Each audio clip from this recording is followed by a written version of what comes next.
ये CBSE class 10 कक्षा 10 का साइंस, ये सबसे इंपॉर्टेंट क्वेश्चंस हैं बोर्ड एग्जाम के लिए जो बार बार एग्जामिनेशन में आए हैं।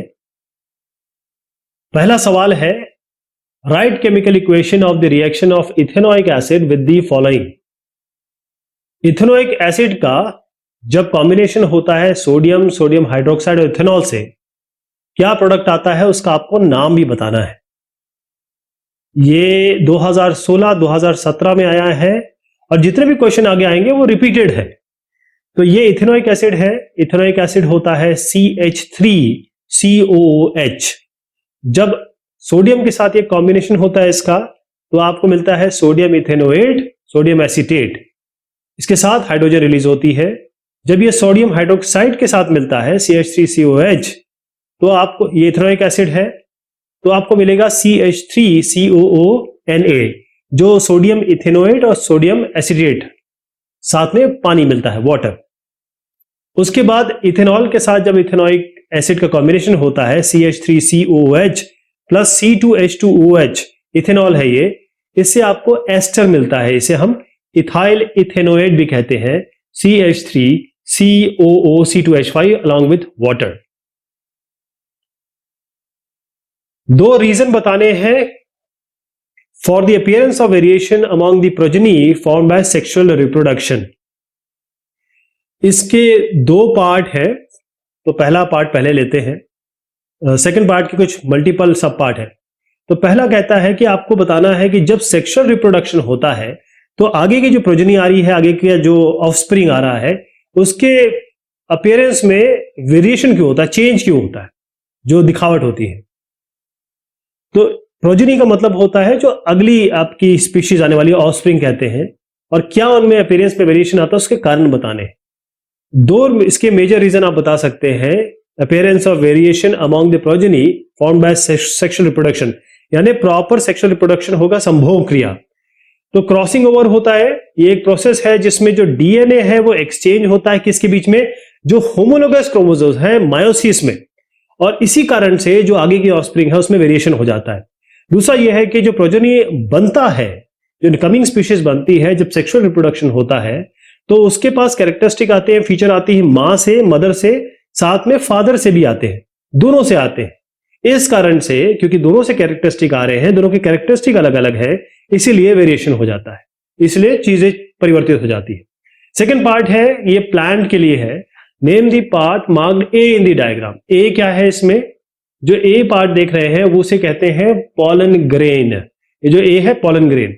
How does A reach part B, A से ये बी तक कैसे आता है, ए से बी तक जो मार्क्ड है, ए बी तक आता है पॉलिनेशन से। पॉलिनेशन के अलग अलग कारण है, हवाएं हो सकती हैं या तितलियां हो सकती हैं, भंवरे हो सकते हैं, बहुत सारे कारण हैं। और वो उड़ते भी हैं, पॉलन बहुत दूर तक जाते हैं। और बी क्या है इसमें, बी है stigma of the carpel, stigma of the carpel. तीसरा है स्टेट द इंपॉर्टेंस ऑफ सी। ये जो ट्यूब नुमा चीज आप देख रहे हैं, ये ट्यूब क्या करती है, इसका नाम क्या है। तो सी पोलन ट्यूब है, इसका ये मेन काम होता है पोलन ट्यूब। इसका काम होता है कि जो मेल गैमेट को है उसको ये एग तक, फीमेल गैमेट तक, फीमेल पोजीशन तक पहुंचाता है ट्यूब का। What happens to the part mark D after fertilisation is over. एक बार ये 2014-2016 में आया है, आगे भी आया है। तो होता क्या है, ये होता क्या है, डी ये है एग, डी एग है। तो जब फर्टिलाइजेशन हो जाता है तो अंडा जो है वो डिवाइड होता है कई बार, और उसके बाद एम्ब्रायो बनता है इस ओव्यूल के अंदर। एम्ब्रायो मतलब आगे का जो ऑफस्प्रिंग है इसका। How do Mendel's experiment show that the traits are inherited independently. ये 2016-2017 में ध्यान रखिएगा, बड़ा इंपॉर्टेंट क्वेश्चन है, बार बार रिपीट होता है। इसमें मेंडल एक साहब थे, वैज्ञानिक थे। उन्होंने क्या किया कि इन्होंने लंबे जो बड़े प्लांट थे, लंबे प्लांट थे, उनको उन्होंने क्रॉस कराया, पी लिया इन्होंने, पी मटर का पौधा लिया इसमें। और डोमिनेंट ट्रेड्स जो मैं आपको यहां पर दिखा पा रहा हूं, और जो रिसेसिव ट्रेड्स है, तो डोमिनेंट मतलब जो डोमिनेट करेंगे। तो मेंडल ने जब क्रॉस किया जो प्योर टॉल प्लांट्स है इनको, तो उन्होंने कहा टॉल प्लांट ही आते हैं जब फर्स्ट जनरेशन, F1 इसे हम कहते हैं, पहले जनरेशन में केवल टॉल प्लांट्स ही आ रहे हैं। ड्वार्फ मतलब छोटा, टॉल बड़ा, ड्वार्फ मतलब छोटा। इन्होंने देखा कि कोई छोटा प्लांट, कोई छोटा पौधा नहीं बन रहा है इसमें, प्रोजेनी जो नेक्स्ट जनरेशन आ रही है। जब F1 जो टॉल प्लांट्स है इसको खुद से पॉलिनेट किया गया तो मेंडल को मिला बड़ा और छोटा दोनों F2 जनरेशन में 3:1 फॉर्म में। यह बताता है, इसका उत्तर यही है कि this shows the traits are inherited independently. ये प्रॉपर इसका आपका फ्लो चार्ट है, इसको जरा देखिएगा, यहां से आप डोमिनेंट ट्रेड्स और रिसेसिव ट्रेड्स देख सकते हैं। List 4 stakeholder which may be helpful in the conservation of forest. जंगलों का संरक्षण करने के लिए कौन से स्टेक होल्डर्स होंगे? तो जो लोग जो फॉरेस्ट के जंगलात के आसपास रहते हैं, ये जैसे मान लीजिए फॉरेस्ट है, जो लोग इसके आसपास वेसिनिटी में रहते हैं वो लोग स्टेक होल्डर हैं, क्योंकि ये इस पे आश्रित हैं किसी न किसी तरीके से। तो ये इसका फायदा लेते हैं, तो इसका आरक्षण करेंगे, इसका संरक्षण भी करेंगे। इसके अलावा इंडस्ट्रियलिस्ट, जो ये फॉरेस्ट का, जंगलों का जो रॉ प्रोडक्ट है वो एज अ रॉ मटेरियल लेते हैं। सारी प्राइमरी एक्टिविटीज जो हम देख चुके हैं, प्राइमरी एक्टिविटीज जो होती है वो एग्रीकल्चर प्रोडक्ट होती हैं या फॉरेस्ट से आती हैं। जब इंडस्ट्रियलिस्ट की बात करते हैं तो यहां पर सेकेंडरी एक्टिविटीज आ जाती हैं। सेकेंडरी एक्टिविटीज वो होती हैं जो प्राइमरी एक्टिविटीज की चीजें लेती है, मतलब एग्रीकल्चर फॉरेस्ट्री की चीजें लेती है। तो इंडस्ट्रियलिस्ट, क्योंकि उनको रॉ मटेरियल यहां से मिल रहा है अपने इंडस्ट्रीज के लिए, इसीलिए वो स्टेक होल्डर होंगे। तीसरा है वाइल्ड लाइफ और नेचर एंथुजियास्ट, वो लोग जो एक्टिविस्ट होते हैं, यानी जो नेचर से प्यार करते हैं, उनके कंजर्वेशन की बात करते हैं, वाइल्ड लाइफ की कंजर्वेशन की बात करते हैं, वो लोग होंगे। तीसरा है फॉरेस्ट डिपार्टमेंट, गवर्नमेंट का। तो फॉरेस्ट डिपार्टमेंट जो जंगल और वन का डिपार्टमेंट होता है, डिवीजन होता है, वो इसका स्टेक होल्डर है। ये 2012, 2014, 2015 और काफी रिपीट होता है ये सवाल। Why sustainable management of natural resources necessary? Out of the 2 methods, reuse and recycle, which one would you suggest practicing and why? तो सस्टेनेबल मैनेजमेंट, इसका मतलब क्या होता है?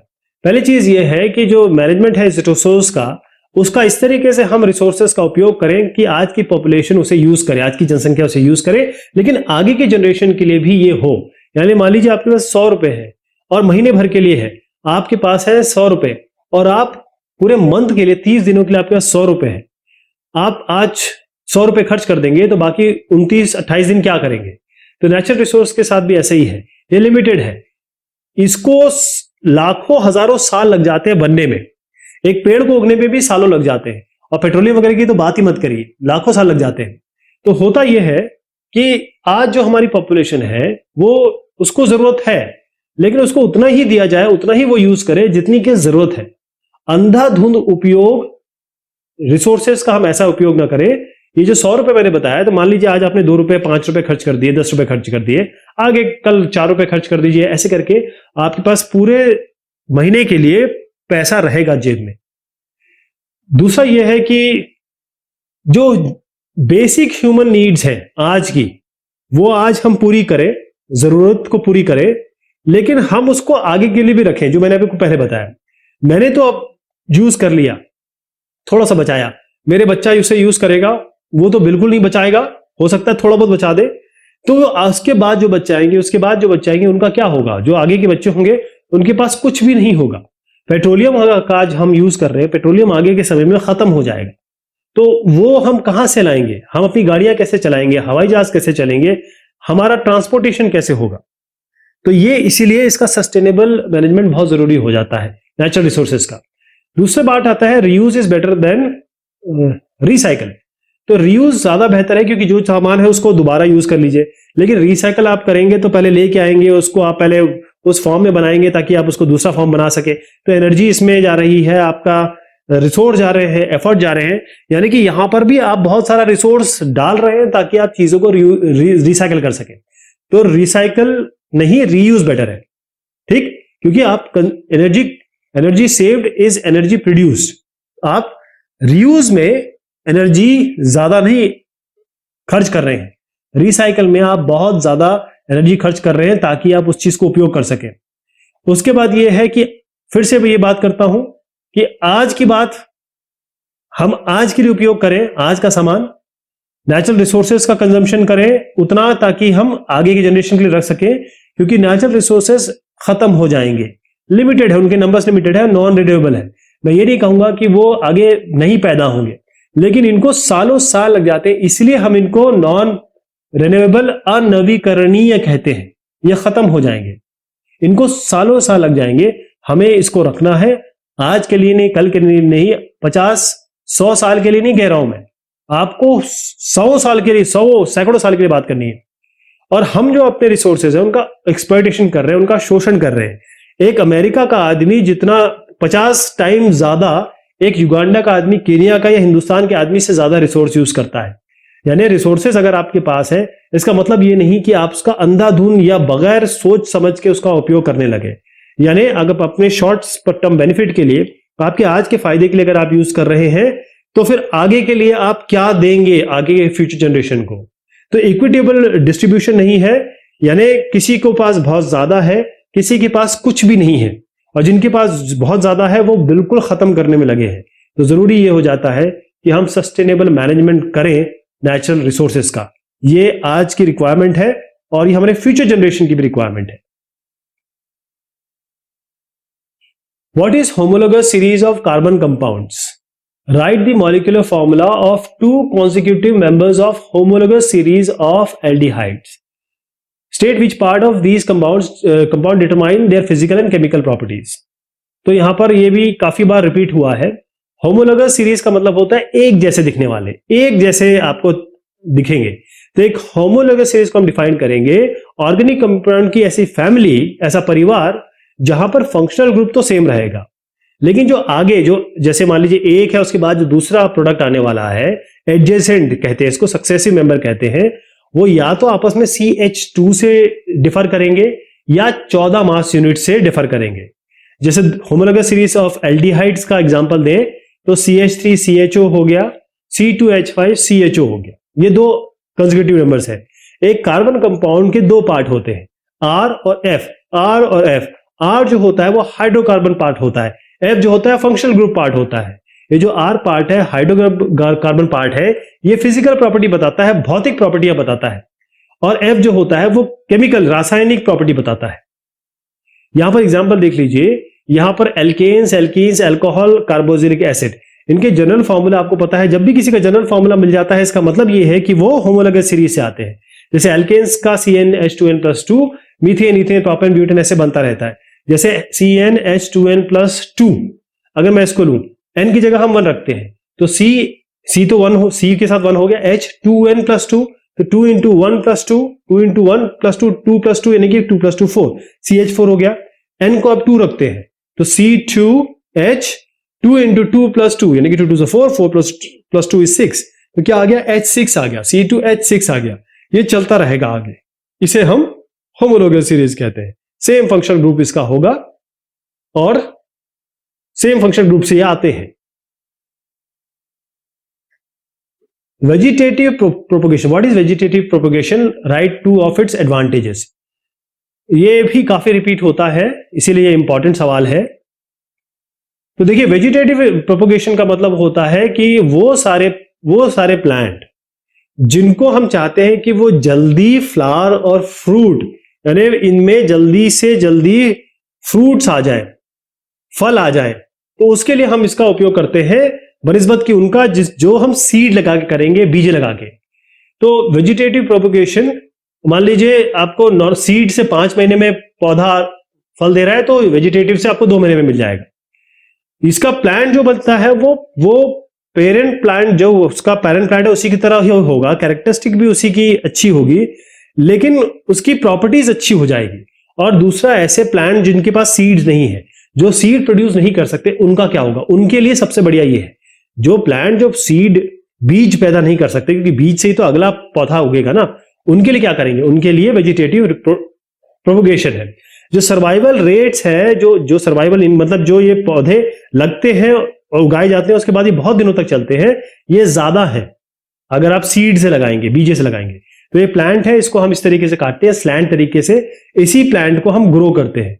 यहां पर भी आप देखिएगा, यहां पर हम प्लांट को कट कर रहे हैं एक पर्टिकुलर एंगल पे, और उसको फिर हम जमीन में लगा रहे हैं ताकि ये ग्रो करे। इसी को हम वेजिटेटिव प्रोपोगेशन कहते हैं। Explain AIDS, list any 4 methods of prevention control of AIDS. ये भी काफी रिपीट होता है, इसलिए इंपॉर्टेंट क्वेश्चन है। एड्स का मतलब होता है, फुल फॉर्म देखें तो एक्वायर्ड इम्यूनोडेफिशिएंसी सिंड्रोम। एचआईवी एक वायरस होता है जिसके कारण, एचआईवी वायरस के कारण आपको एड्स होता है या एड्स हो जाता है। तो ये डिसीज है, वायरस इसमें होता है, और अगर आपको टेस्ट किया जाए, अगर आप एचआईवी पॉजिटिव होते हैं तो मतलब आप एड्स से संक्रमित है। होता यह है कि एड्स जो अगर हो जाता है तो आपका इम्यून सिस्टम को ये वीक कर देता है। अगर इम्यून सिस्टम वीक हो जाएगा तो आप बाहर के जितने भी बाकी डिसीजेज हैं उनसे फाइट नहीं कर पाएंगे। आपका इम्यून बहुत खराब हो जाता है, आप बिल्कुल धीरे धीरे एक स्लो मौत मरते हैं। धीरे धीरे आप मौत की तरफ जाते हैं, क्योंकि आपका इम्यूनिटी खराब करता है या खत्म करता है। तो फिर से मैं बताऊं, ये एचआईवी पॉजिटिव, इसका ब्लड टेस्ट जब होता है तो एचआईवी पॉजिटिव होते हैं तो एड्स हो जाता है। इसके 4 मेथड या ऐसे मल्टीपल मेथड्स हैं। इसको कैसे कंट्रोल करेंगे? पहली चीज ये है कि इन्फेक्टेड ब्लड, अगर कोई व्यक्ति एचआईवी पॉजिटिव है, उसका ब्लड किसी एक नॉन अफेक्टेड आदमी को लगाया जाए तो वो इफेक्ट हो सकता है, इन्फेक्ट हो जाएगा। कोई और, मतलब ब्लड को पहले चेक किया जाना चाहिए, उसके बाद उसको किसी और को दिया जाना चाहिए, अदरवाइज ब्लड से क्लियर एचआईवी हो जाएगा अगर किसी को है तो। जो सिरिंज हम यूज करते हैं, क्योंकि सिरिंज जो है शरीर के अंदर जाती है, सर्जिकल इक्विपमेंट्स होते हैं जिसे हम काटते वगैरह हैं, कुछ कटिंग करते हैं, तो उसमें अगर हम उसको ठीक से क्लियर नहीं कर रहे हैं या फिर उसको फेंक नहीं रहे हैं दूसरा, तो उससे दूसरे आदमी को हो जाएगा। कॉन्डम्स, जब भी सेक्स करें, जब भी संभोग करें, बहुत अच्छी प्रक्रिया है ये, इसमें कोई दिक्कत नहीं है, लेकिन जब भी करें कॉन्डम का यूज करें। कॉन्डम का मतलब ये है, फीमेल कॉन्डम आते हैं, मेल कॉन्डम होता है। जब भी संभोग क्रिया करें इस कॉन्डम का यूज करें। और अगर आपको लगता है कि कोई दिक्कत है तो एसटीडी, सेक्सुअल ट्रांसमिटेड डिसीज के लिए चेक किया जाए, एसटीडीज के लिए चेक किया जाए, तो इससे आपको पता लगेगा। देखिए, अनप्रोटेक्टेड सेक्स, इंटरकोर्स, संभोग, सेक्स, इसको ना किया जाए। अगर आपको एक पार्टनर है, एक पार्टनर के साथ रहिए। अगर आपके मल्टीपल पार्टनर है तो आपको कोई गारंटी नहीं कि अगले पार्टनर को एचआईवी हुआ तो आपकी जिंदगी वहीं खत्म हो जाएगी। वर्टिकल ट्रांसमिशन की बात करेंगे, कैसे होता है कि एक माँ है, उसके बच्चे, अगर उसके पेट में बच्चा है और उसको एचआईवी है तो फिर एड्स होने की संभावना उस बच्चे को पूरी रहेगी। फिर अगर आप इन्फेक्टेड ड्रग यूज, यानी आपने ड्रग कहीं ऐसी चीज यूज की, इंजेक्शन यूज किया और दूसरे ने भी इंजेक्शन यूज किया, जैसे लोग नॉर्मली ड्रग्स यूज करने में लेते हैं, तो एक को एचआईवी है तो आपको भी एचआईवी हो जाएगा। ये तरीके थोड़ा ध्यान में रखिएगा। NaMgAl are the elements having 1, 2, 3 valence electron respectively. Which of these elements have the largest atomic radius? Sodium, magnesium, aluminium, सबसे बड़ा एटॉमिक रेडियस किसका है? तो उत्तर है इसका सोडियम, Na, क्योंकि एटॉमिक साइज बाएं से दाएं बढ़ता है न्यूक्लियर चार्ज में। ये पहला उत्तर हो गया। फिर इन तीनों में सोडियम, मैग्नीशियम, एल्यूमिनियम में कौन सा लीस्ट रिएक्टिव है? Aluminium, Al।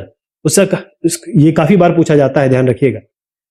क्यों? क्योंकि जो टेंडेंसी है इलेक्ट्रॉन को लूज करने की वो कम होती है लेफ्ट से राइट। एल्यूमिनियम क्या है? Least reactive. अगला सवाल है, list and explain in brief 3 methods of contraception. Contraception क्या होता है?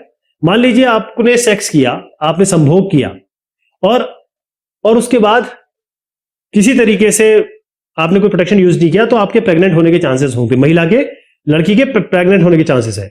उसके लिए आप बैरियर मेथड यूज करिए या मेल और फीमेल कॉन्डम यूज करिए। 5 मिनट का मजा, जिंदगी भर की सजा, ऐसा नहीं होना चाहिए। कॉन्डम यूज करिए।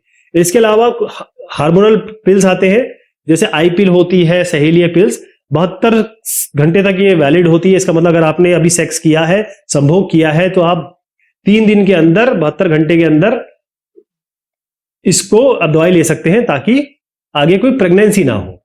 यूज ऑफ लूप और कॉपर टी और आईयूडी कहते हैं इसको, इंट्रा यूटेरिन डिवाइस। जो औरतों का, लड़कियों का यूट्रस होता है, वहां पर इसको लगाया जाता है ताकि जो स्पर्म है और महिलाओं का एग है उसका कॉम्बिनेशन ना हो पाए। उसके अलावा सर्जिकल मेथड है, काटपीट वाले मेथड भी है, ट्यूबेक्टोमी और वेसेक्टोमी। नसबंदी कहते हैं इसको मर्दों के लिए।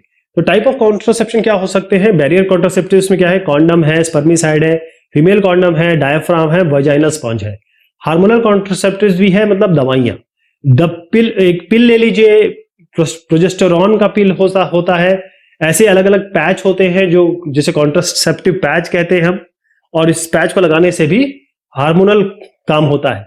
इसके अलावा कॉन्ट्रासेप्टिव इंजेक्शंस होते हैं, इंजेक्शन लगाए जा सकते हैं, और कॉन्ट्रासेप्टिव इम्प्लांट है। इंट्रायूटेरिन कॉन्ट्रासेप्टिव, जैसे मैंने बताया कि सीधा यूट्रस में ही ये चीज लगा दी जाती है ताकि कोई गर्भधारण ना हो सके, यानी कोई कॉम्बिनेशन ना हो सके मेल और फीमेल के जो फ्लूइड्स हैं उसका, जो संभोग के समय निकलते हैं।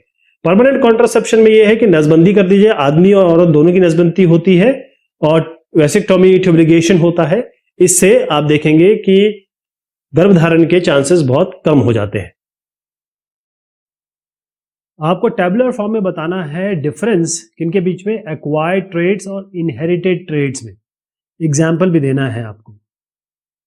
तो ये काफी साल रिपीट हुआ है, ये इंपॉर्टेंट क्वेश्चन है। पहले मैं आपको एग्जाम्पल दे दूं कि आपके माताजी और पिताजी, उनकी कुछ अलग तरीके की आंखें हो सकती है, चेहरे की स्किन अलग अलग हो सकती है, बाल अलग अलग हो सकते हैं। तो आपके पिताजी के ब्राउन हेयर्स हैं तो आपके भी ब्राउन हेयर्स हो सकते हैं। आपकी मदर की कुछ लिप्स अलग हों, या जिस तरीके की लिप्स हों, आपके लिप्स आ सकते हैं, होंठ आपके उनके आ सकते हैं, डिम्पल आ सकते हैं आपको, आपके माँ बाप में किसी में हो। तो इसका मतलब ये है कि यहाँ पर कुछ डोमिनेंट और रिसेसिव ट्रेड्स हैं जो आपको एक पार्टी से मिलती है, एक पार्टी से नहीं मिलती है। तो जब आप एडल्ट हो जाते हैं, मान लीजिए कि एग्जांपल लेता हूँ, आप एडल्ट हो गए, आप बोलते हैं मैं गिटार सीखूंगा। आप सीख रहे हैं, गिटार सीख रहे हैं। अगर मान लीजिए आपका थोड़ा सा वेट बढ़ गया, आप रनिंग कर रहे हैं, थोड़ा सा लॉस वेट ट्रेनिंग कर रहे हैं, तो आपने वेट लूज किया। तो यहाँ पर गिटार और लूज वेट, ये कैरेक्टरिस्टिक जो है वो आपने एक्वायर्ड ट्रेड्स हैं। आपने बाल और आंखें एक्वायर नहीं की, वो इनहेरिटेड है। तो एक्वायर्ड ट्रेड्स अगर आपने किया तो डीएनए में कुछ भी फर्क नहीं पड़ेगा आपकी। यानी ऐसा नहीं कि आपके जो आगे की प्रोजनी है, आपके आगे के जो बच्चे हैं, वो भी गिटार सीख जाएंगे, ऐसा नहीं है, गिटार सीख के पैदा होंगे। आगे के एवोल्यूशन में कोई इंपैक्ट नहीं होगा इसका। जैसे एक्वायरिंग नॉलेज, जैसे मैंने अभी आपको बताया, कोई नॉलेज आपने गेन कर ली या वेट आपने लूज कर लिया। इनहेरिटेड ट्रेड्स का मतलब ये होता है कि ऐसी कैरेक्टरिस्टिक्स, ऐसे फीचर्स जो आपने माँ बाप से लिए हैं, और आप जब माँ बाप बनेंगे तब आपके बच्चों के पास जाएंगे। इसका मतलब आपके डीएनए में आ जाएंगे वो, और फिर आप अपने प्रोजनी, आगे की जो जनरेशन है, उसको पास करेंगे। यानी एवोल्यूशन में इसका उपयोग होगा, एवोल्यूशन में ये सब चीजें अफेक्ट करेगी। जैसे स्किन कलर हो गया, आंखों का कलर हो गया, ये सब आपको माँ बाप से मिलते हैं। क्योंकि टेबुलर फॉर्म में पूछा गया है तो इसको टेबल में आपको लिखना है। तो टेबल में आप लिख सकते हैं कि जो इनहेरिटेड ट्रेड्स हैं, ये हेरिटेबल वेरिएशंस कहते हैं इसको, और ये रिप्रोडक्टिव टिश्यूज में चेंज होते हैं इससे, प्रजनन वाले, और नए जनरेशन में जाते हैं, प्रोजनी में, जैसे हाइट जाती है। एक्वायर्ड ट्रेड्स की जहां तक बात करते हैं, ये इन नॉन हेरिटेबल है। इसका मतलब ये है कि ये आपके बॉडी के अंदर चेंज नहीं करेगी कुछ भी, मतलब जो टिश्यूज है उसमें चेंज नहीं कर रही है, डीएनए में चेंज नहीं कर रही है। तो इसीलिए ये नेक्स्ट जनरेशन में नहीं जाएगा। अगर आप गायक हैं तो आपका जो नया जनरेशन है वो गायक होगा, बहुत बहुत हद तक पॉसिबल है। लेकिन आपने कुछ सीखा है वो दूसरा बच्चा सीख जाएगा, वो जरूरी नहीं है। जैसे पावर लिफ्टिंग किया, मसल्स बना लिया आपने, तो आपके बच्चे अपने आप उनकी मसल्स अच्छी हो जाएंगी, इसकी कोई गारंटी नहीं है। एक 4 सेंटीमीटर का ऑब्जेक्ट है, इसको परपेंडिकुलर रखा गया प्रिंसिपल एक्सिस के, जो कन्वेक्स लेंस है, फोकल लेंथ उसकी 24 सेंटीमीटर है।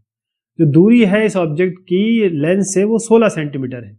आपका पोजीशन, साइज और नेचर बताना है जो इमेज बनेगा लेंस फॉर्मूला यूज करके। ये भी काफी रिपीट होता है, नंबर चेंज हो के रिपीट होता है। तो देखिए ये 4 सेंटीमीटर टॉल है।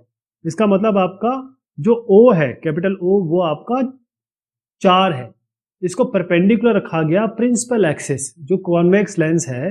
कॉन्वेक्स लेंस का आपको फोकल लेंथ दिया हुआ, कॉन्वेक्स लेंस का फोकल लेंथ हम जो कस्टमरी हमारा ट्रिवियल तरीका है उसमें पॉजिटिव लेते हैं, और क्योंकि वो उस तरफ रखा हुआ, लेफ्ट में रखा हुआ है और प्लेस परपेंडिकुलर है, यहाँ पर प्रिंसिपल एक्सिस है। ये कॉन्वेक्स लेंस है आपका, जिसका फोकल लेंथ आपको 24 सेंटीमीटर दिया हुआ है। ये नंबर्स चेंज हो सकते हैं। तो फोकल लेंथ प्लस 24 सेंटीमीटर है, जो हमारे साइन कन्वेंशन है उस हिसाब से जो डिस्टेंस है इस ऑब्जेक्ट का लेंथ है वो 16 सेंटीमीटर है, यानी कि u की बात हो रही है।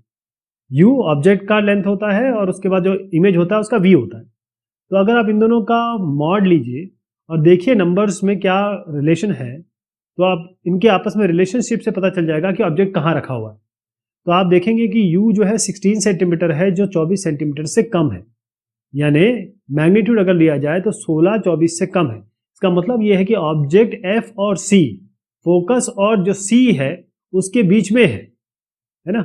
जो c है सेंटर ऑफ कर्वेचर, जो कर्वेचर वाला है, और उसके फोकस उसके बीच में है। इसका मतलब यह है कि पोजीशन ऑब्जेक्ट की जो रेज आ रही है ऑब्जेक्ट से वो cannot meet at any point other side of lens, दूसरे साइड के लेंस में आपका कोई फॉर्मेशन नहीं होगा।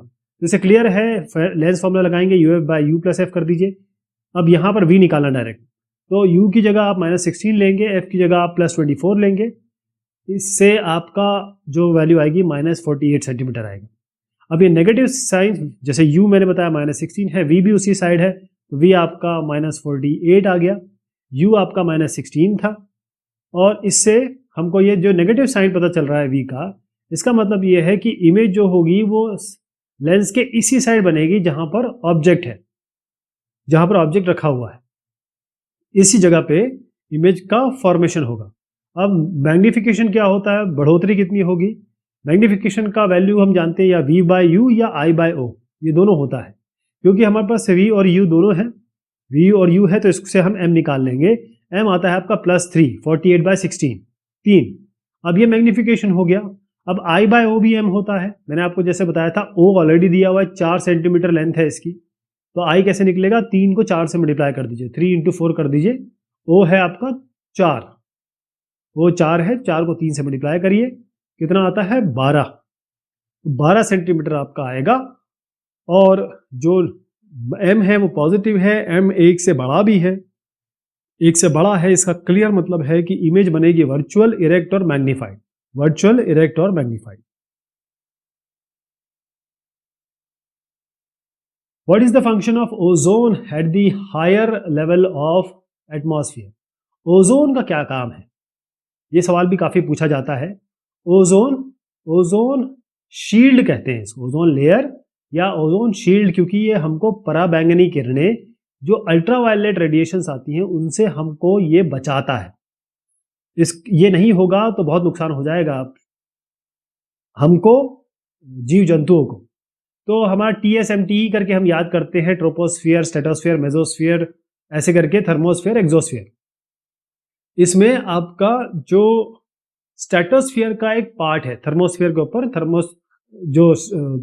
ट्रोपोस्फियर के ऊपर, ट्रोपोस्फियर के पास स्ट्रेटोस्फियर है, वहां पर एक पार्ट है जिसको हम ओजोन लेयर कहते हैं, ओजोन पार्ट कहते हैं। उसका कारण ये है कि यहाँ पर O3 का बहुत जबरदस्त कॉन्सेंट्रेशन है यहाँ पे, O3। बाकी अगर आप और लेयर्स देखें उससे ज़्यादा O3 यहाँ पर होती है, बहुत ज़्यादा होती है। मेन काम ये है कि ओजोन लेयर जो भी पराबैंगनी किरणें आती हैं, जो सनलाइट आती हैं, जो बहुत ही घातक है अगर इनके बीच में कोई फिल्टर ना हो, तो पराबैंगनी किरणें, सन अल्ट्रावायलेट लाइट जो आती है, UVB खास तौर पे, और UVA तो खैर निकल जाती है, UVC और UVB। तो UVC तो पहले ही रुक जाती है, UVB को रोकता है। इसका मतलब जो पराबैंगनी किरणों का बहुत हार्मफुल इफेक्ट हो सकता है, जो लोगों की स्किन पे हो सकता है, फ्लोरा फौना पे हो सकता है, जीव जंतुओं पे हो सकता है, उसके लिए, और साथ में टेम्परेचर रेगुलेशन भी होता है इससे। अगर ऐसा नहीं होगा, अगर ये ओजोन लेयर नहीं होगी तो हमारा जीना, हमारा जीवन इस पृथ्वी पे नामुमकिन हो जाएगा। इस पराबैंगनी किरणों को रोकने के लिए सबसे कारगर हमारे नेचर ने, गॉड ने, भगवान ने ओजोन लेयर बनाई है। अब मैं आपको जरा एक और पिक्चर से समझाने की कोशिश करता हूं। यहां पर ओजोन लेयर है और सन की जो एनर्जी आ रही है उसमें यूवी अल्ट्रावायलेट किरणें जो है वो UVC तो पहले ही अब्जॉर्ब हो जाती है, फिर UVB95 अब्जॉर्ब करता है ओजोन लेयर जब इससे पास होती है। उसके बाद UVA आता है, जिसके लिए हम आपको देखा होगा कि लोग ये सनस्क्रीन क्रीम लगाते हैं, लेकिन अगर UVB आ गया तो फिर कोई भी सनस्क्रीन क्रीम काम नहीं करेगी, ये तो फिर खराब ही कर देगा शरीर को, पूरी स्किन को। ये एरोसोल्स, क्लोरोफ्लोरोकार्बन्स और ये जो आप यूज करते हैं उससे बहुत नुकसान हो रहा है। न्यूजीलैंड के ऊपर छेद है, ओजोन में छेद हो चुका है, छेद बड़ा हो रहा है। अगर हम इस चीज़ का उपयोग करते रहे तो फिर एक समय ऐसा आएगा जब हमारी आगे की पीढ़ी इससे कैसे बचेगी, इसकी संभावना हमें तलाशनी होगी कि आगे हम मिसयूज चीज़ों का ना करें, ऐसी चीज़ों का उपयोग ना करें जो ओजोन लेयर में प्रॉब्लम क्रिएट कर रही है। ये सवाल भी काफ़ी आता है। अच्छा, दो तरीके से सवाल पूछा जाता है, एक ये है, एक आगे भी आएगा। ये जनरल नॉलेज क्वेश्चन है बेसिकली। तो जो टाइम डिफरेंस है एक्चुअल सनलाइट और एपरेंट सनसेट, वो 2 मिनट है। क्या रीजन क्या है इसका, आपको डायग्राम से बताना है, हेल्प ऑफ डायग्राम। मतलब इसका मतलब ये है कि जब वाकई में पृथ्वी पर सनसेट हो रहा है और जो हम देखते हैं, जो हमें दिख रहा होता है, देखने वाली चीज अलग है, जो एक्चुअल हो रही है अलग है, उसके बीच में 2 मिनट का अंतर है, तकरीबन 2 मिनट का अंतर है। तो उसका कारण क्या है? एक और चीज में आगे क्वेश्चन आएगा जिसमें ऑरेंज क्यों दिखता है, उसका भी हम डिस्कशन करेंगे। उसके लिए भी यही सेम डिस्कशन आएगा। होता यह है कि जब सन उग रहा होता है, यानी कि हम जब देख रहे होते हैं उसको, उग रहा होता है, वैसे तो सन अर्थ तो हमेशा घूम रहा होता है ना, सन के रिवॉल्व कर रहा होता है और रोटेट भी कर रहा होता है अर्थ अपनी धुरी पे। तो ये जो रेज आती हैं, अगर ऑब्जर्वर यहाँ पर है तो जो रे आ रही है वो क्योंकि एक मीडियम से दूसरे मीडियम में जब जाती है लाइट, तो वो बैंड होती है और हर वेवलेंथ अलग अलग तरीके से बैंड होती है। तो यहाँ पर जब ये एटमॉस्फेयर से पास होती है तो क्योंकि इसकी दूरी ज़्यादा है, अभी ये राइज कर रहा है, तो हमको ये रिफ्रैक्ट होके हमें ये दिखने लगेगी, हमें ये दिखने लगता है। अब क्या होता है कि एक्चुअल तो वो यहाँ से रिफ्लेक्ट होके आ रही है, तो हमें लगता है कि सन ऊपर आ चुका है, अभी नहीं आया है, 2 मिनट बाद आएगा, लेकिन हमको ये लगने लगता है कि ऐसे दिखाई दे रहा है। ओके, तो ये इससे हमें एज एन ऑब्जर्वर अगर आप देखें कि यहाँ पर जो मुड़ के आ रही है उसका मैं एक्चुअल सिचुएशन बनाऊं, तो ये आपका एपरेंट सन हो जाएगा। मतलब यहाँ पर है नहीं, यहाँ पर है नहीं, लेकिन हमको दिख रहा है वो, लेकिन बेंडिंग के कारण हमारे आंखों में वो लाइट पहुंच जा रही है जो कि नहीं पहुंचनी चाहिए थी, है ना। तो इस तरीके से हर एक अक्षांश के हिसाब से, लैटिट्यूड के हिसाब से चेंज होता है। सबसे तेज होता है, सबसे आप विषुवत वृत्त जो है हमारा, जो इक्वेटर है, वहां पर सबसे ज्यादा हम इसका इफेक्ट देखते हैं और वही हम दूसरे सवाल में भी इसी का उत्तर इसी तरीके से देंगे। मैं फिर से बताने की कोशिश करता हूं कि एक अर्थ है, हमारे ऊपर बहुत सारे लेयर्स हैं, हर एक लेयर की डेंसिटी, प्रेशर, कॉन्सेंट्रेशन, सब चीजें अलग अलग है। ट्रोपोस्फेयर की अलग है, थर्मोस्फेयर के लिए अलग है, एक्सोस्फेयर की अलग है। तो जब ये लाइट आती है तो ये इन से पास होते होते, क्योंकि हमारा बेंडिंग होती है, उससे बेंड हो जाती है। तो ये जो डिफरेंस आप देख रहे हैं, जो हमें दिखने लगता है 2 मिनट पहले, वो असली में 2 मिनट बाद निकल के आएगा। Why are the forests considered biodiversity hotspots? List 2 ways in which an individual can effectively contribute to the management of forest and wildlife. ये भी काफी बार आया है। देखिए, बायोडिवर्सिटी क्या होता है? बायो मतलब होता है जैव, जिसमें जान हो। डिवर्सिटी मतलब होता है विविधता। बायोडिवर्सिटी मतलब जैव विविधता। इसका मतलब ये है कि एक ऐसी जगह, ऐसा समय जहाँ पर जितनी भी लिविंग बींग्स हैं, फ्लोरा है, फौना है, यहाँ पर हार्मनी में रहते हैं। और ख़ास तौर पे वो उन चीज़ों के बारे में हम ध्यान देते हैं जो या तो ख़त्म हो रहे हैं, या ख़त्म हो चुके हैं, या ख़त्म होने वाले हैं। इंडेंजर स्पीशीज, एंडेमिक स्पीशीज जो वहीं पे होती है। तो बायोडाइवर्सिटी जैव विविधता है। और फॉरेस्ट को हम इसलिए मानते हैं क्योंकि बहुत सारी लाइफ फॉर्म्स, चाहे वो आप छोटे माइक्रो ऑर्गेनिज्म से ले ले, bacteria, fungi, fern, nematodes, insect, birds, reptiles, mammals, gymnosperms, angiosperms, कहने का मतलब छोटे से लेकर बड़े तक जितने भी हमारे पास जानवर या पेड़ पौधे मौजूद हैं, वो आपको यहाँ मिलते हैं। अब जहाँ पर हमको बहुत सारी इंडेंजर्ड स्पीशीज हैं, जो इंडेंजर्ड मतलब ये है कि जो विलुप्त होती हुई, और हाईली एंडेमिक हो, इसका मतलब वो उसी जगह पाई जाती हैं और किसी भी विश्व के किसी भी जगह पे आपको नहीं मिलेंगी। तो ऐसी जगह के लिए ज़रूरी हो जाता है कि कितना ज़्यादा डिस्ट्रक्शन हो रहा है, तो कोशिश हम करते हैं कि पोकर्स हैं, शिकारी हैं, या और भी तरीके की चीज़ हो रही होती है, इसलिए हम इसको हॉटस्पॉट बना देते हैं इकोलॉजिस्ट द्वारा, ताकि सरकार द्वारा, ताकि हम इन सबको बचा सकें, इनकी संरक्षण कर सके, इनको हम किसी तरीके से सुरक्षा प्रदान कर सके। जब तक हम इनको हॉटस्पॉट नहीं बनाएंगे तब तक ये बायोडाइवर्सिटी खत्म हो जाएगी और वो सारी चीजें हमारे हाथ से निकल जाएंगी जो हमें इस विश्व में, इस प्रकृति में बना के रखती है। ये एक पिक्चर में दिखाना चाहूंगा, ये पूरे विश्व का मैंने दिखाने की कोशिश की है। ये कुछ बायोडाइवर्सिटी हॉटस्पॉट्स है, लेकिन ऐसे बहुत सारे हैं। क्या तरीके हो सकते हैं? सबसे पहले चीज तो ये है कि पहले पेड़ों को काटना बंद किया जाए, चाहे कितनी भी जरूरत क्यों ना हो, पेड़ों को काटना बंद कीजिए। दूसरी चीज ये है कि लोगों को अवेयर करिए, खासतौर पे बच्चों को, क्योंकि बच्चों को एक बार जो सिखा दिया जाता है वो जिंदगी भर चलता है। बच्चों को सिखाया जाए, जैसे मैं आपको सिखा रहा हूँ कि ये पेड़ पौधे पक्षी ये केवल ऐसे नहीं है मजे के लिए, ये पूरे भगवान ने हमको दे रखा है किसी काम के लिए। इसी तरीके से क्योंकि अमीर लोग क्या करते हैं कि वो फर पहनते हैं और कई कई जानवरों की चमड़ियां अपने इसमें लगाते हैं, चेहरे लगाते हैं, केवल वो दिखाना चाहते हैं कि हम अमीर हैं।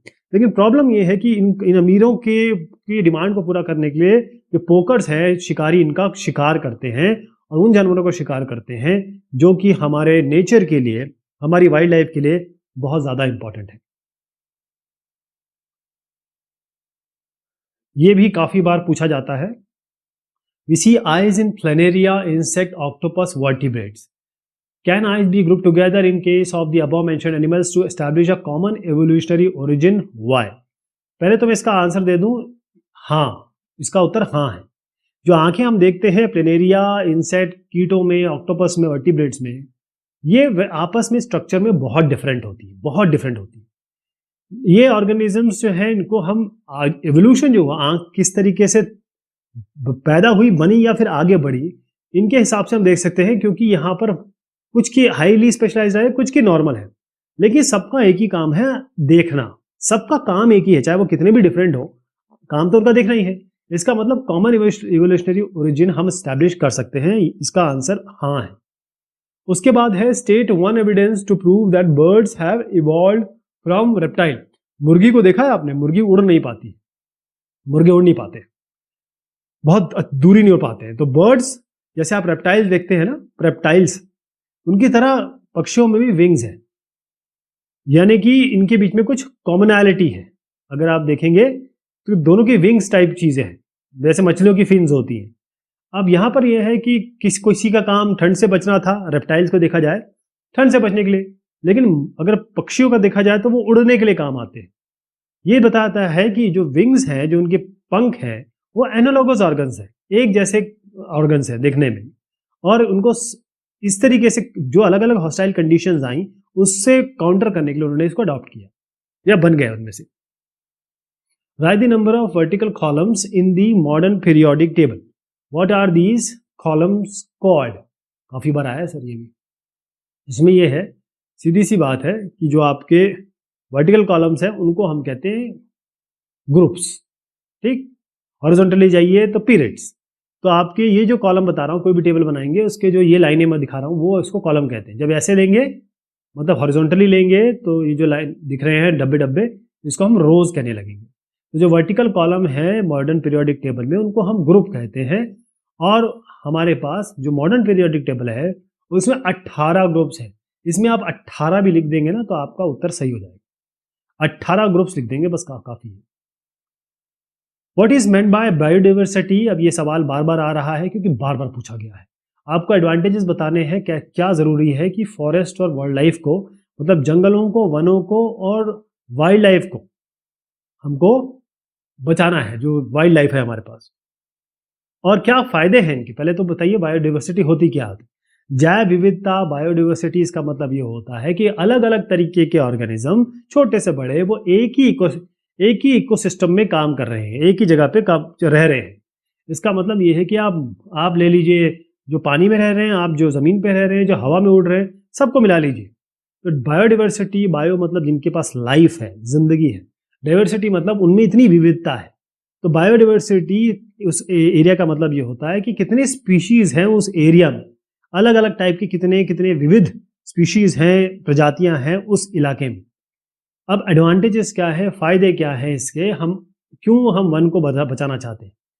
तो पहली चीज ये है कि अगर पौधे पेड़ बहुत सारे हैं तो बहुत सारे इनके फायदे। पहले तो ये है कि ये मिट्टी को पकड़ के रखते हैं। मिट्टी को पकड़ के रखेंगे तो चाहे आप बरसात आ जाए, चाहे आप हवा आ जाए, जो अर्थ क्रस्ट के ऊपर के परत को उठाने की कोशिश करती है, जिसे हम सॉइल इरोजन कहते हैं, तो ये पेड़ उनके बीच में खड़ा हुआ है। वो ना तो मिट्टी को जाने देगा और पानी आ रहा है तो उसको भी रोक देगा, और वो पानी जो है वो नीचे चला जाएगा, भूमिगत जल का लेवल बढ़ जाएगा, वाटर टेबल बढ़ जाएगा। दूसरा ये है कि जो जितनी भी हमारी इंडस्ट्रीज हैं, जितनी भी हमारे उद्योग हैं, विनिर्माण है, उन सबके लिए जो रॉ मटेरियल आता है, कच्चा माल आता है, वो कहाँ से आता है? वो आता है एग्रीकल्चर प्रोडक्ट से। वो आता है ऐसी जगह से जिसको हम वन कहते हैं, फॉरेस्ट कहते हैं, जंगलात कहते हैं। वाइल्ड लाइफ मतलब जंगली जानवरों वगैरह को बचाना, वनस्पतियों को बचाना क्यों जरूरी होता है? जंगली जानवरों को ये है कि हमारे पास अलग अलग स्पीशीज हैं और इसीलिए हमारे डिवर्सिटी है, बहुत सारी डिवर्सिटी है, विविधता है, इनको हमको बचाना है, अलग अलग स्पीशीज को। दूसरा ये है इकोलॉजिकल बैलेंस है, एक ना इक्विलिब्रियम बना रखा है ऊपर वाले ने। जैसे मैं आपको एग्जांपल दूं, एक फूड चेन बनती है, मतलब घास है, घास को कौन खा लेता है? चूहा खा लेता होगा, या फिर आप कहें कुछ इंसेक्ट खा लेते होंगे, चूहा इंसेक्ट को खा लेता है, सांप इनको खा लेता है, फिर किसी उसको कोई और खा लेता है। जैसे 3 लेवल पे एग्जांपल लूँ तो हर्बीवोर है, घास खाने वाला जानवर, जैसे डियर हो गया। डियर क्या होगा? घास को खा लेगा। शेर आएगा, शेर इनको खा लेगा, जो डियर है उनको, हिरणों को। तो इसमें हम भी आते हैं कहीं ना कहीं। तो एक प्रॉपर एक गॉड ने, नेचर ने, भगवान ने, जिनका भी आप नाम लेते हो, उन्होंने एक बैलेंस बना रखा है। और अगर आप मान लीजिए कार्निवोर्स नहीं रहे तो हर्बीवोरस ज़्यादा हो गए तो सारी घास खा जाएंगे। अगर हमारे पास हर्बीवोरस नहीं है तो कार्निवोरस तो घास खा नहीं सकते, वो भूखे मर जाएंगे। इसका मतलब एक बैलेंस है, एक इक्विलिब्रियम है जो ऊपर वाले ने बना के रखा है, और इसको तय करना, उसको बना के रखना, ये हमारी जिम्मेदारी है, क्योंकि हम भी इसके एक बहुत बड़े पार्ट है। हमारा भी रोल है, हम भी इसी इकोसिस्टम में, इसी बायोडाइवर्सिटी में, इन्हीं जंगलों में, इन्हीं वाइल्ड लाइफ के साथ रहते हैं, बीच में रहते हैं। Right the name and formula of the second member of homologous series having general formula CnH2n+2। अब ये अलग तरीके से भी पूछा जा सकता है, मैं आपको तरीका बताता हूँ। जैसे मान लीजिए CnH2n+2 इसका जनरल फॉर्मूला है। मैं इनको n को 1 रखिए, जरा देखिए क्या मिलता है। n = 1 रखेंगे तो C1, n की जगह 1 रख रहा हूँ, C1 फिर H2 × 1 + 2, तो C1 हो गया, और H2 + 2 हो गया 4, तो CH4 हो गया, ये है ना, जिसे कहते हैं मीथेन। अब आइए n = 2 रखिए, C2, n की जगह 2, H2 × 2 + 2, तो C2H, 2 to the 4, 4 + 2 6, C2H6 हो गया। ये फॉर्मूला हो गया C2H6, इसको हम इथेन कहेंगे। अब ये रिपीटेड सवाल है, जैसे मैंने आपको बताया था। अब यहां पर हमको लेबल डायग्राम से बताना है कि जो सन का सवाल है ये हमेशा आता ही आता है, इस तरीके से आए उस तरीके से आए। सन क्यों हमको जब सूरज उग रहा होता है या फिर विलीन हो रहा होता है, क्यों हमें ऑरेंजिश दिखता है, रेडिश क्यों दिखता है? हम ऑलरेडी डिस्कस कर चुके हैं। पहले मैं आपको इसका शब्दों में बताता हूं, फिर मैं आपको फिगर से दिखाऊंगा, क्योंकि फिगर आपको दिखाना है। जो लाइट आती है सन से, जो होराइजन है, होराइजन वो होता है जहां पर जमीन उससे मिल रही होती है, बादल से। तो जैसे ही हमारा जो उग रहा होता है तो बहुत लंबी इसकी दूरी करनी पड़ती है, तो दूरी तय करनी पड़ रही है इस लाइट को। तो बहुत सारी जो लाइट है जिसकी शॉर्टर वेवलेंथ है वो उड़ जाती है, यानी कि स्कैटर हो जाती है। तो जो बड़ी वेवलेंथ है वही पहुंच पाती है, बड़ी वेवलेंथ रेड होती है। देखिए ऑब्जर्वर यहाँ पर है ना, आप यहाँ पर है, सन आपके एकदम ऊपर है, जब लाइट आ रही है सर के ऊपर से बिल्कुल सीधी आ रही है, कोई स्कैटरिंग नहीं हो पा रही है इसकी। लेकिन अगर आप अब सन जो है जैसा है उस तरीके से दिख रहा है, लेकिन जब सन यहाँ पर होगा और वो उग रहा होगा और आ रहा है आपकी तरफ, तो इसको एक लंबी दूरी इख्तियार करनी पड़ेगी। लंबी दूरी इसने तय करेगी। हमेशा ध्यान रखना कि परपेंडिकुलर डिस्टेंस सबसे शॉर्ट डिस्टेंस होता है। तो यहाँ पर जो शॉर्टर वेवलेंथ होंगी वो स्कैटर हो जाएंगी। सबसे ज्यादा लैम्डा के पे डिपेंड करता है स्कैटरिंग का जो फिनोमेना। तो लैम्डा सबसे छोटा किसका है? विबग्योर ले, ब्लू ले, तो ब्लू सबसे ज्यादा शॉर्टर लेंथ है, ये सब इसको उड़ा देगा। लेकिन जो बचती है वो हायर वेवलेंथ बनती है, जिनकी लैम्डा ज्यादा है, वो आपकी आंखों तक पहुंच पाता है। तो हाथ तक आप तक पहुंच पाती है रेड या रेडिश, या ये कहें कि थोड़ा ऐसा कलर जो जिसकी वेवलेंथ ज्यादा होती है, जो आपकी आंखों तक पहुंच पाता है। फिर उसके बाद वो नॉर्मल हो जाता है। जैसे मैं विबग्योर अगर लूं तो वायलेट ब्लू टाइप का जो चीज है उसकी सबसे कम वेवलेंथ होती है, फ्रीक्वेंसी सबसे ज्यादा होती है, तो इसीलिए ये उड़ जाती है, इनको स्कैटर कर दिया जाता है। रेले, माई, इस तरीके से अलग अलग स्कैटरिंग होती है। और जब यहाँ पर आप आर की तरफ आते हैं, रेडिक्स की तरफ, तो लैम्डा ज्यादा होती है, तो स्कैटरिंग उतनी नहीं हो पाती। तो इसीलिए आपको रेड और रेडिश या फिर ऑरेंजिश दिखाई देगा जब ये उड़ रहा होगा या विलीन हो रहा होगा। State the laws of refraction of light. Refraction के बारे में बताना है laws. Explain the term absolute refractive index of a medium and write an expression to relate it with speed of light in vacuum. तो ये recently ही आया हुआ है। पहली चीज देखिए कि जो लॉ है रिफ्रैक्शन ऑफ लाइट का, इसमें है जो इंसिडेंट रे है जो एंटर कर रही है, जो रिफ्रैक्ट हो रही है, बेंड हो रही है, और एक परपेंडिकुलर नॉर्मल, इन दोनों दो मीडियम के बीच में जो इंटरफेरेंस है उसके बीच में उसमें जो नॉर्मल बनाई है वो सारे के सारे एक प्लेन में आते हैं। कहने का मतलब ये हुआ कि यहाँ पर मान लीजिए एक आपका एक मीडियम ए है, ये मीडियम आपका बी है, फिर आपका मीडियम ए है। अब कोई एक ये हमारा मैंने नॉर्मल बना दिया, ये इंसिडेंट लाइट आ रही है, इंसिडेंट रे आ रही है, और ये बेंड हो रही है, ये बेंडिंग हो रही है इसकी। अब ये बेंडिंग हो रही है, फिर उसके बाद ये बाहर निकल रही है। तो इसमें तीन चीजें आप देखिए, इंसिडेंट रे, ये इंसिडेंट रे हो गई, ये रिफ्रैक्टिव रे हो गई, यार रिफ्रैक्टिव रे समझ लीजिए, और ये नॉर्मल है। तो ये आई, एन और आर, ये तीनों रेज एक ही प्लेन में रहेंगे। ये नॉर्मल मतलब परपेंडिकुलर, इनके मान लीजिए जो पॉइंट ऑफ डिफरेंस है या लाइन ऑफ डिफरेंस है, इन दोनों अलग अलग रिफ्रैक्टिव इंडेक्स के स्टेट में उनका परपेंडिकुलर है। अगर कोई एक कलर है, एक लाइट किसी कलर की, और या कोई आप पेयर ले लीजिए मीडिया का, तो आप हमेशा देखेंगे कि जब भी इंसिडेंट एंगल होगा और जो एंगल रिफ्रैक्ट हो रहा होगा उसका एंगल, यानी साइन थीटा इंसिडेंट एंगल का और साइन उस रिफ्रैक्टिव एंगल का, जितना ये बेंड हुई है, ये कांस्टेंट होता है, ये हमेशा एक कांस्टेंट रहेगा। और इसको बेसिकली ये है स्नेल्स लॉ, इसको हम स्नेल्स लॉ कहते हैं।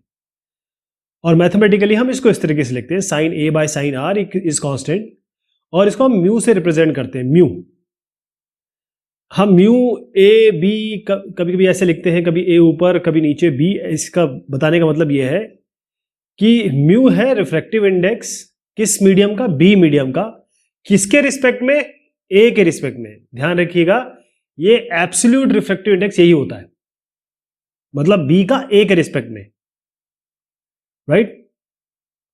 तो रिफ्रैक्टिव, अब जैसे मैंने आपको बताया रिफ्रैक्टिव इंडेक्स के वैक्यूम के रिस्पेक्ट में इसको हम एब्सोल्यूट रिफ्रैक्टिव इंडेक्स कहते हैं। तो म्यू इसमें सी बाय वी हो जाता है, स्पीड ऑफ लाइट वैक्यूम सी होती है, और जो इसमें वी है वो उस मीडियम में होती है। उसी से हम ये सवाल करेंगे। देखिए, जो एब्सोल्यूट रिफ्रैक्टिव इंडेक्स है दो मीडिया का, ए और बी, 2.0 1.5 दिया हुआ है, और लाइट जो स्पीड ऑफ लाइट है मीडियम बी में वो आपको दे रखी है 2 × 10⁸। तो आपको स्पीड ऑफ लाइट पता करना है। पहला तो ये है कि एब्सोल्यूट रिफ्रैक्टिव जो इंडेक्स है वो मीडियम ए का म्यू A2 है, absolute refractive medium of medium B mu B 1.5 दिया हुआ है। अब फॉर मीडियम बी आप देखिए 1.5 आपको दिया हुआ है बी मीडियम का रिफ्रैक्टिव इंडेक्स, और अब ये जानते हैं क्या होता है, C speed of light divided by speed in that medium, है ना, वो आपको दिया है 2 × 10⁸। सी आपका आएगा 1.5 × 2 × 10⁸ को मल्टीप्लाई कर दीजिए, 3 × 10⁸ आ गया, स्पीड ऑफ लाइट है वैक्यूम में। तो ये देखिए हुआ क्या है इसमें, जैसे मैंने आपको पहले अभी सवाल का जवाब जो दिया था उसमें निकल के आया था कि एब्सोल्यूट रिफ्रैक्टिव इंडेक्स और वैक्यूम से रिलेटेड, तो जो स्पीड आपको लाइट की दी हुई है मीडियम बी में वो 2 × 10⁸ ऑलरेडी दी हुई है इस सवाल में। 2 × 10⁸ ये आपको स्पीड ऑफ लाइट दी है इस मीडियम में, और हम जानते हैं रिफ्रैक्टिव इंडेक्स क्या होता है। रिफ्रैक्टिव इंडेक्स होता है स्पीड ऑफ लाइट वैक्यूम में और divided by speed of light किसी मीडियम में, इसी को हम म्यू कहते हैं। तो ये मैंने कुछ न्यूट्रेशन ले लिए, ये बराबर होता है आपके रिफ्रैक्टिव इंडेक्स के बराबर जो 1.5 है।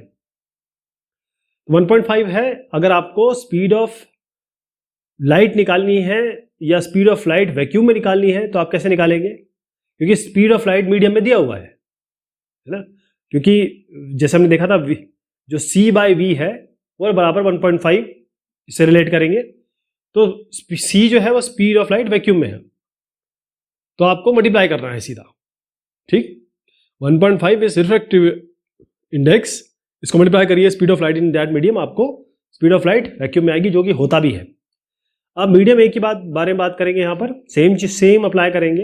अब यहाँ पर म्यू ए, यानी म्यू ए आपको ऑलरेडी दिया हुआ है, स्पीड ऑफ लाइट जो रिफ्रैक्टिव इंडेक्स है, एब्सोल्यूट रिफ्रैक्टिव इंडेक्स आपको दिया है 2, तो c/v किसके बराबर होता है, refractive index, refractive index absolute जो आपको दिया हुआ है, अगर कोई एक ही है, किसी के रेफरेंस में नहीं है, ये केवल ए का है, तो किसके रेफरेंस में होगा, म्यू ए लिखा हमने, वो आपको 2 दिया हुआ है, जो स्पीड ऑफ लाइट है जैसे अभी भी निकाला और हमें पता भी है वैसे 3 × 10⁸ होता है, और v हम निकाल सकते हैं इससे, 3 × 10⁸ को आप 2 से डिवाइड कर लीजिए, जो आ जाएगा 1.5 × 10⁸।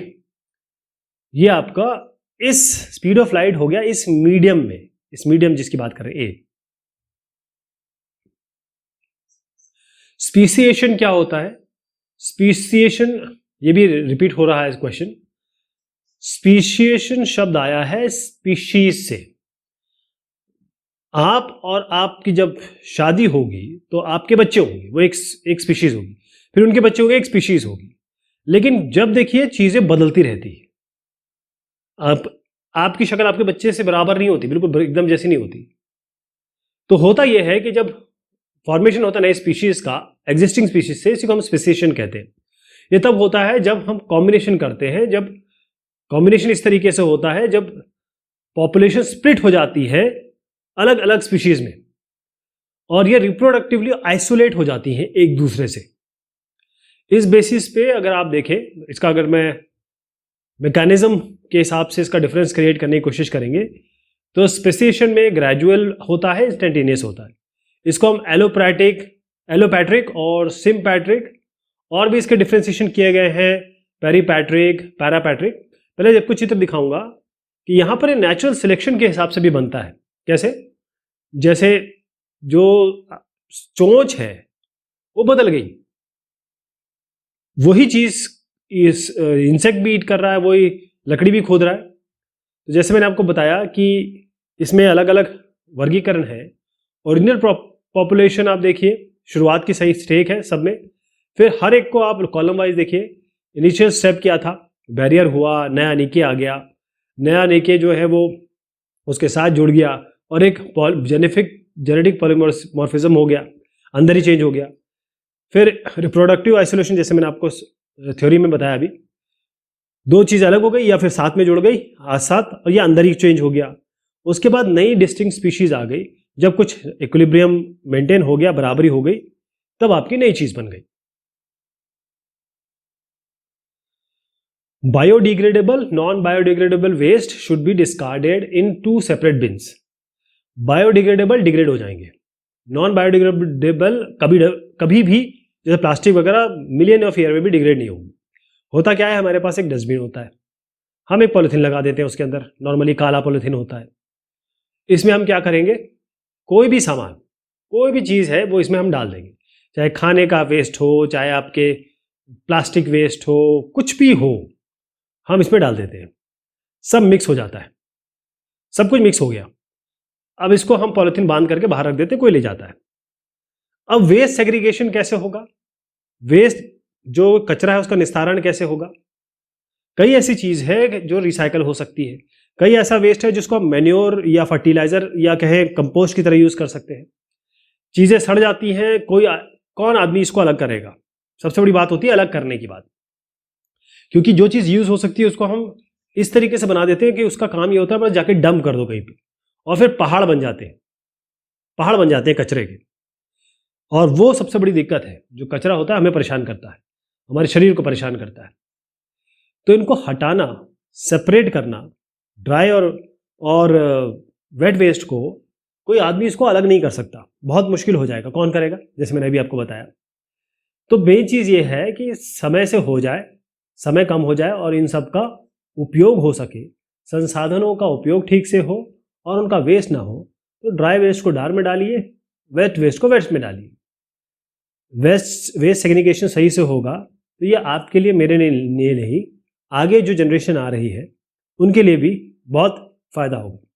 दिल्ली में एंटर करते हुए आप देखेंगे एक बहुत बड़ा पहाड़ दिखता है, वाकई में पहाड़ की तरह है। आपका कार इस साइज का है, वो बहुत ज़्यादा बड़ा बना दिया मैंने वैसे एक कार, ये माउंटेन की तरह दिखता है।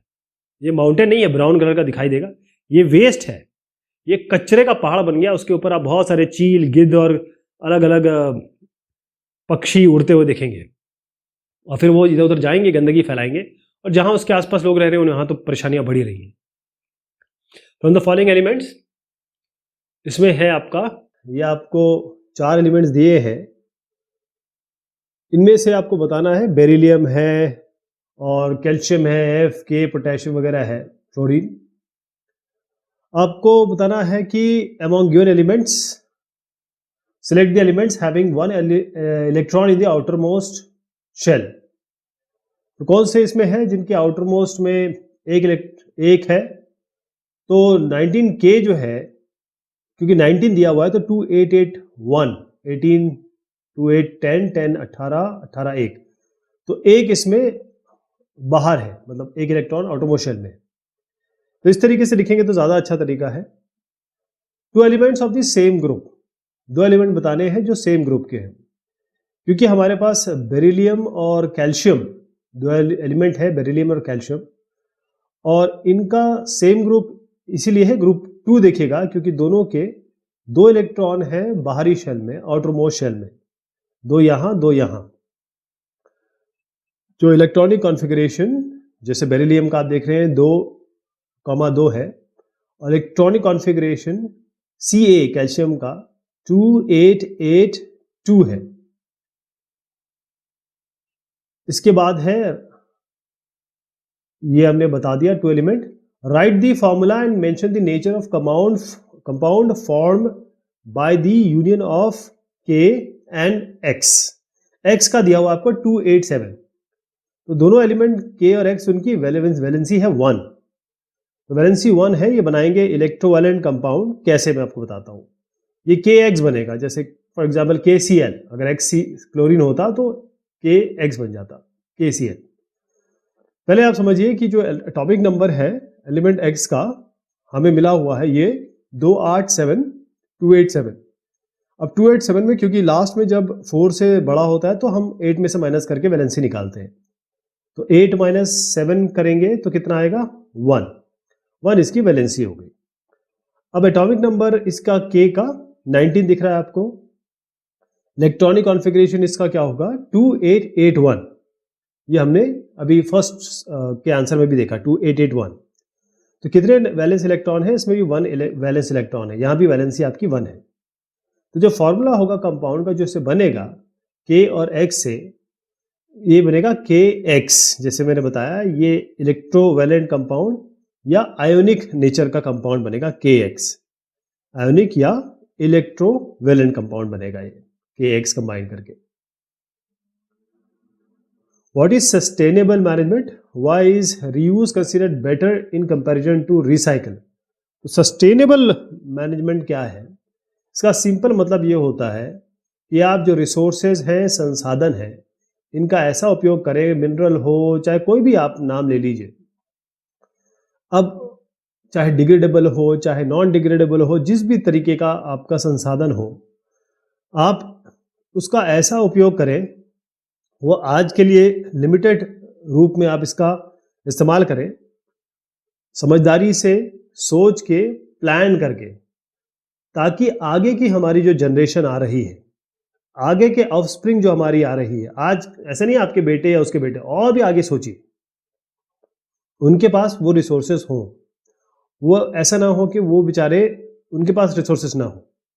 तो ये एक पैटर्न है मैनेजमेंट का, जो ये प्रॉमिस करता है, विश्वास दिलाता है कि जो हमारे नेचुरल रिसोर्सेज हैं उनको इस तरीके से यूज़ किया जाए कि आज के ह्यूमन नीड को तो वो पूरा कर ले, हमारी ज़रूरतों को, लेकिन आगे के समय भी ज़रूरतों को पूरा करने के लिए वो अवेलेबल रहे। इसके लिए हम रीयूज़ कर सकते हैं, रिसाइकलिंग कर सकते हैं। तो रिसाइकलिंग में देखा जाए तो रीयूज़ ज़्यादा बेहतर है। आप रिसाइकल मतलब क्या कर रहे हैं, आप नया प्रोडक्ट ही तो बना रहे हैं, आप नया प्रोडक्ट ही तो बना रहे हैं, जैसे आपने एक्स चीज यूज किया, अब रीयूजेबल करना चाहते हैं तो आप प्रोसेसिंग तो दोबारा करेंगे ना, इसमें एनर्जी होगा, एफर्ट होगा, सारी चीज आप इसमें मनी वगैरह लगाएंगे, तो आप इसी एक्स को क्यों ना यूज करें, इसी एक्स को यूज करें। और इसका मतलब ये है कि जो मैन्युफैक्चरिंग में एफर्ट लग रहा है वो ना लगे, इससे आपका एनर्जी भी लेस लगेगी और पोल्यूशन भी कम होगा यदि आप रीयूज करना शुरू करेंगे तो। List any 4 reason for vegetative propagation being practised in the growth of some type of plants. ये सवाल क्योंकि बार बार पूछा जाता है इसलिए हम इसको दोबारा डिस्कस कर रहे हैं। उसका कारण ये है कि 4 ऐसे रीजन जिससे क्यों वेजिटेटिव प्रोपगेशन इतना प्रैक्टिस किया जाता है। उसका पहला कारण है कि कई ऐसे प्लांट है, कई ऐसे पौधे हैं जो बीज पैदा नहीं करते। एक एग्जांपल देता हूं, एक लेडी है, औरत, वो कंसीव नहीं कर सकती या ये कहें बच्चा पैदा नहीं कर सकती, तो वो किसके लिए जा सकती है? वो आईवीएफ के लिए जा सकती है, सारे ऑप्शन है ना, और सरोगेसी के लिए जा सकती है, तो बच्चे वो कर सकती है। इसी तरीके से जब हम पौधे की बात कर रहे हैं, पौधे अगर वो बच्चे या कहें सीड पैदा नहीं कर पा रहे हैं, उसको इक्वेट कर रहा हूं मैं, तो उसके लिए कुछ ना कुछ हमको करना पड़ेगा, आईवीएफ करना पड़ेगा, सरोगेसी करना पड़ेगा। किसकी? प्लांट्स की। ये तरीका वेजिटेटिव प्रोपेगेशन का है। एक तो चीपर है, इजियर है, फास्ट मेथड है, और जो पुराने प्लांट का कैरेक्टरिस्टिक है वो सब इसमें आती है, जेनेटिकली सिमिलर प्लांट बनता है फिर से। अब इसमें बहुत सारी मेथड हम यूज करते हैं, लेयरिंग करते हैं, ग्राफ्टिंग करते हैं। इससे शुगर केन, गन्ना हो गया, गुलाब और ग्रेप, अंगूर वगैरह के पौधों की ये वेजिटेटिव प्रोपेगेशन होता है, खासतौर पे वाणिज्यिक तौर पे यानी कि कमर्शियल तरीके से। तो इस तरीके से ये अलग अलग चित्रण हैं, हम पहले भी इसके चित्रण देख चुके हैं। तो उसको हमने देखा था, स्लैंट काट के उसको लगा देते हैं, या फिर इस यहाँ पर जोड़ करते हैं, वहां से चीजें उग जाती हैं, क्योंकि आपको वो मौका देना पड़ेगा ताकि नई चीज पैदा हो सके। तो ये है प्लांट रिप्रोडक्शन, वेजिटेटिव प्रोपगेशन। ये स्ट्रॉबेरी का एग्जाम्पल दिखाया गया है यहाँ पे। एग्जाम्पल भी मैंने अब बताया क्यों हमको जरूरत पड़ती है। HIV क्या होता है, और एड्स क्या इन्फेक्शियस डिसीज है, और क्या तरीके हो सकते हैं जिससे स्प्रेड होगा। तो यहां पर देखिए, ये एक ह्यूमन इम्यूनोडेफिशिएंसी वायरस है, HIV, human immunodeficiency virus. AIDS क्या होता है? Acquired immunodeficiency syndrome. ये हवा से, पानी से, छूने से नहीं फैलता है। एड्स इन्फेक्शियस डिसीज, जैसे आपको सर्दी है तो दूसरे को सर्दी हो सकती है, इस तरीके का कम्युनिकेबिलिटी इसमें नहीं है, इस तरीके का नहीं होता। इसके लिए कुछ स्पेशल करना पड़ता है। क्या करना पड़ता है? इसमें पहली चीज है संभोग।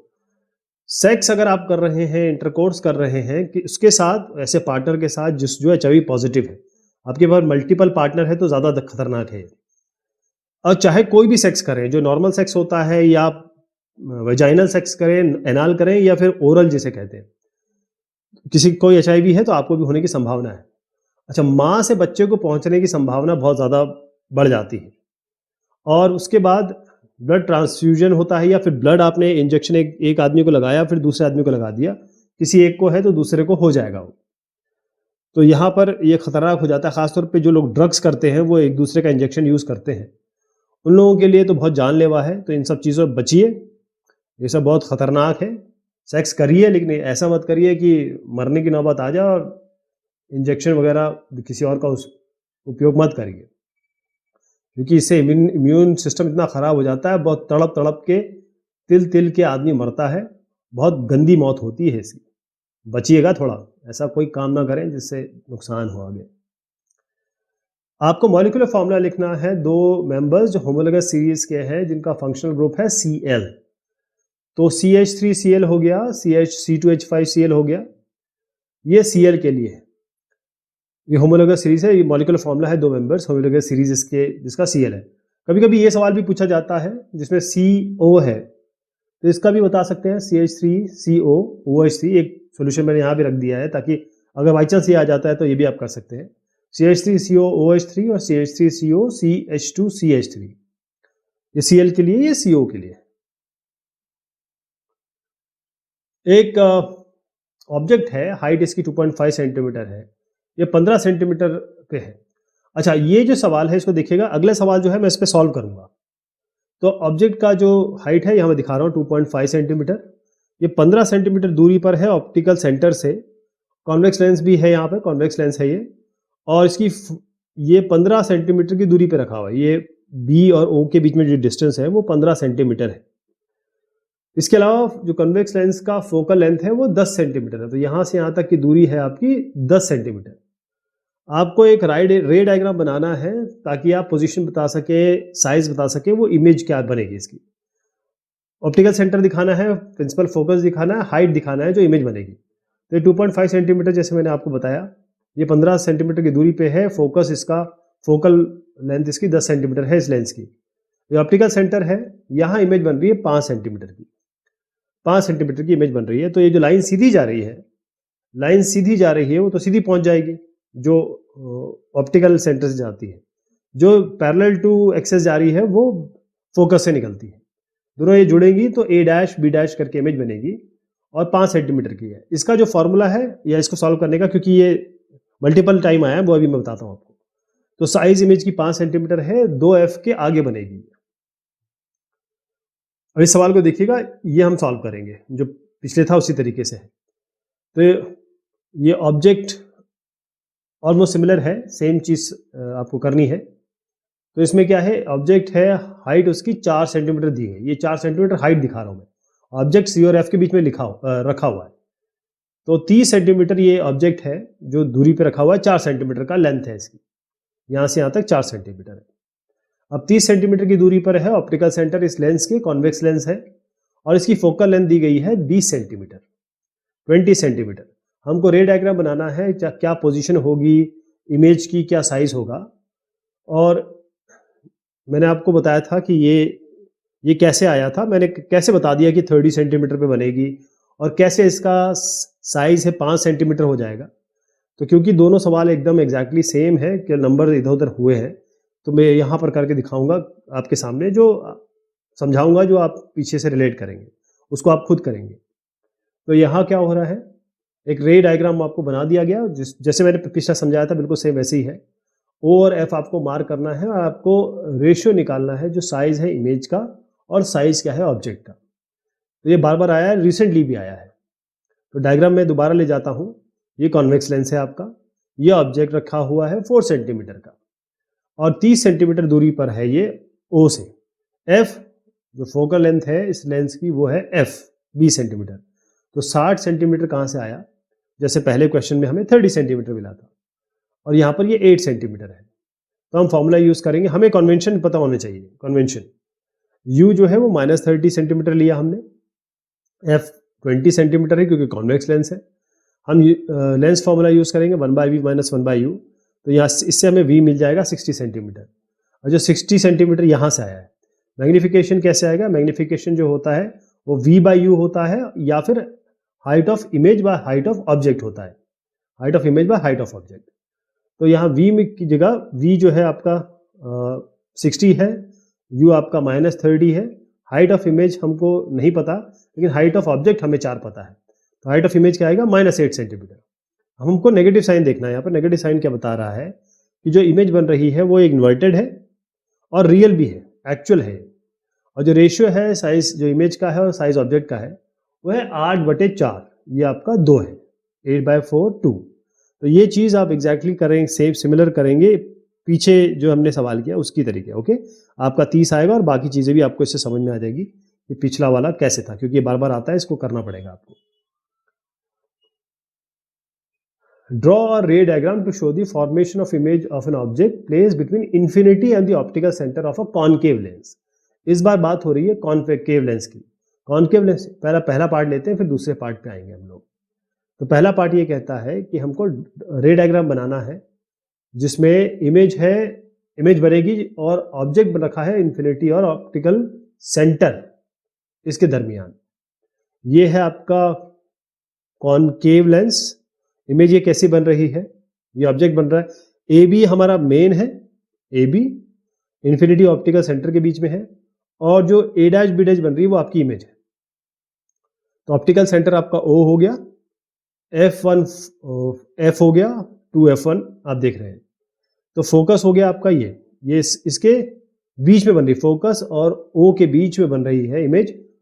इमेज वर्चुअल है, इरेक्ट है, डिमिनिश है, मतलब छोटी बनेगी एक्चुअल से। देखिए एक लाइन जो ऑप्टिकल सेंटर से जाती है वो तो सीधा सीधा चली जाती है। जो लाइन पैरेलल होती है एक्सेस के, वो जब बेंड होती है तो इसका मतलब वो लगता है कि वो फोकस से निकल के आ रही है। तो ये फोकस से ज्वाइन कर दीजिए इसको। तो जब ये लाइन और लाइन को इसको इंटरसेक्ट करेंगे तो ये आपकी ए डैश बी डैश है जो आपकी इमेज बनने वाली है। सेकंड पार्ट पे आते हैं। एक कॉन्केव लेंस है जिसकी फोकल लेंथ है 15 सेंटीमीटर। ये इमेज बना रही है 10 सेंटीमीटर लेंस से। आपको डिस्टेंस निकालना है ऑब्जेक्ट का लेंस से और मैग्निफिकेशन बताना है इस इमेज का कितना बना और क्या नेचर होगा इस इमेज का। So we have a formula और आपको कन्वेंशन ध्यान रखने होंगे। फोकल लेंथ जो कॉन्केव लेंस का है, हमने कॉन्वेक्स में प्लस लिया था, एफ यहाँ -15 है। इमेज डिस्टेंस आपका -10 है। हम फॉर्मूला यूज करेंगे 1/f = 1/b - 1/u। आपको u मिल जाएगा -30 सेंटीमीटर। अब मैग्निफिकेशन होता है, मैग्निफिकेशन क्या होता है, साइज ऑफ इमेज और साइज ऑफ ऑब्जेक्ट का रेशियो। m होता है v/u। तो -10/-30 करेंगे, ये 1/3 आ जाएगा। अब 1/3 आ रहा है क्योंकि मैग्निफिकेशन आप देख रहे हैं पॉजिटिव भी है और <1 भी है। इसका मतलब जो इमेज बनने वाली है वो इरेक्ट होगी और छोटी होगी साइज में। इसमें सवाल है draw ray diagram to explain the term angle of deviation. इस फिगर को ध्यान से देखिएगा। यहां पर एक मीडियम है और इस प्रिज्म है या जो भी आप मीडियम ले, ये मीडियम नंबर 2 हो गया, फिर मीडियम 1 दोबारा आ गया। यहाँ पे हो यह रहा है, यहाँ पर इंसिडेंट रे है। जो इंसिडेंट रे जब मीडियम चेंज करेगी तो बेंड हो जाएगी और उसके बाद जैसे ये री इमर्ज होगी उसके बाद ये फिर से अपना पाथ चेंज करेगी क्योंकि यहाँ पर रिफ्रैक्शन होता है, रिफ्रैक्टिव इंडेक्स अलग अलग है। हमने इन दोनों जो इंसिडेंट रे और इमर्जेंट रे को एक्सटेंड कर दिया, एक को आगे की तरफ एक को पीछे की तरफ। ये जहां इंटरसेक्ट कर रहे हैं, ये जो एंगल बन रहा है वही एंगल ऑफ डेविएशन है आपका, यही आपका एंगल ऑफ डेविएशन है। अब इमर्जेंट रे जैसे मैंने बताया बेंड करती है जब वो एंटर करती है और उसके बाद इमर्जेंट रे इंसिडेंट रे दोनों बेंड करके जो पीछे हम ले जाते हैं और वो एंगल डेविएशन होता है। अगला सवाल है why do the component of colours of incident white light split into a spectrum while passing through a glass prism, explain. इसका जवाब मैं दूंगा लेकिन ये तीसरा देखते हैं पहले। Draw a labelled ray diagram to show the formation of a rainbow. अच्छा, ये जो चीजें हैं काफी आपस में रिलेटेड हैं, तो आप दूसरे का उत्तर तीसरे से निकलेगा। पहले फिगर ध्यान से देखिए। हो ये रहा है कि सन है, सूरज हमें व्हाइट लाइट देता है। ये जो व्हाइट लाइट होती है इसमें सारी लाइटें होती हैं, इसमें सारे वायलेट से लेकर रेड तक, विबग्योर आप लिख लीजिए, हर एक लाइट इसके अंदर है। लेकिन क्योंकि ये मिल गई है इसलिए ये व्हाइट दिखती है। तो हर एक इसमें कलर है और सबका अलग अलग लैम्डा वेवलेंथ है। अब यहां पर एक पानी की बूंद है और एक नहीं है, ऐसे सैकड़ों बूंदें होती हैं। इसमें क्या, ये जो सिचुएशन है वो सबके साथ है। हो ये रहा है कि यहां पर मीडियम 1 है, यहां मीडियम 2 है। तो मीडियम चेंज कर रही है जब लाइट एंटर करती है बाउंड्री पे, आप देखिएगा वहां पर थोड़ा सा रिफ्रैक्शन होता है, लेकिन रिफ्रैक्शन के अलावा डिस्पर्जन भी हो जाता है। डिस्पर्जन क्यों होता है? क्योंकि हर एक लैम्डा अलग अलग बेंड होती है और क्योंकि ये बाहर नहीं निकल पाती है। यहाँ पर एक कॉन्सेप्ट है टोटल इंटरनल रिफ्लेक्शन का। तो आई और आर में एक रिलेशनशिप होता है जिसके कारण ये लाइट वापस आ जाती है, ये बाहर नहीं निकल पाती है। तो ये पूरा का पूरा स्पेक्ट्रम है, वो पूरा का पूरा इंटरनली रिफ्लेक्ट हो जाएगा। तो ये जब बाहर आएगा ये फिर से थोड़ा सा बेंड होगा और ये पहुंचेगा आंखों में, हमारे और आपके ऑब्जर्वर की आंखों में, और हम रेड से लेकर वायलेट लाइट तक सारे अलग अलग शेड्स देख लेंगे और हमें लगा कि ये रेनबो है, इंद्रधनुष है। तो जब एक लाइट एंटर करती है प्रिज्म में, अब हम सेकंड वाले पे आ गए। सेकंड वाले में ये प्रिज्म है, इसको मैं 3D नहीं बना रहा हूं, इसका फ्रंट व्यू आपको दिखा रहा हूं। तो यहां क्योंकि उसका ट्रायंगल या स्क्वायर बेस होता है, यहां पर लाइट जैसे एंटर हो रही है, यहाँ पर जैसी ही लाइट एंटर होगी ये अपना मीडियम चेंज करती है। अब मीडियम चेंज करती है, साथ में इसके अलग अलग 7 कॉन्स्टिट्यूएंट कलर्स है। वैसे तो हर एक रेंज है, मेजर 7 इसमें कलर हमको दिखते हैं। विबग्योर आप लिख लीजिए, violet, indigo, blue, green, yellow, orange, red. अब ये सारी जो लाइट है उनकी हर एक की अलग अलग लैम्डा है और अलग अलग तरह की रिफ्रैक्शन होता है, स्कैटरिंग होती है, डिस्पर्जन होता है, बहुत सारे कॉन्सेप्ट लग रहे हैं इसमें। मेन चीज इसमें रिफ्रैक्शन हो रहा है। हर एक लैम्डा का अलग अलग बेंडिंग होती है। रिफ्रैक्शन क्या है? बेंडिंग ही तो है। तो बेंडिंग जो हो रही है वो पूरी तरह डिपेंड करती है क्या इसका वेवलेंथ है, और हर एक लाइट का अलग अलग वेवलेंथ है। कुछ ज्यादा बेंड हो जाती है, कुछ कम बेंड होती है। तो जो ज्यादा बेंड हो गई और कम बेंड हो गई उनके बीच में एक डिफरेंस क्रिएट हो जाता है, और वो डिफरेंस ऐसे क्रिएट हो जाता है कि हर लाइट जो बेंड हुई है वो अलग से दिखने लगती है, या व्हाइट लाइट जो है वो डिवाइड हो जाती है अलग अलग शेड्स में, अलग अलग शेड्स में। तो जो ज्यादा बेंड होती है, जैसे मैंने कहा कि जिसकी वेवलेंथ सबसे कम होगी वो सबसे ज्यादा बेंड हो जाएगी, और इसी तरीके से वाइस वर्सा होगा। तो यहाँ पर अलग अलग आपको शेड दिख जाएंगे, लाइट दिख जाएगी, क्योंकि अलग अलग तरीके की अलग अलग फॉर्मूले के हिसाब से इसकी बेंडिंग हो रही है।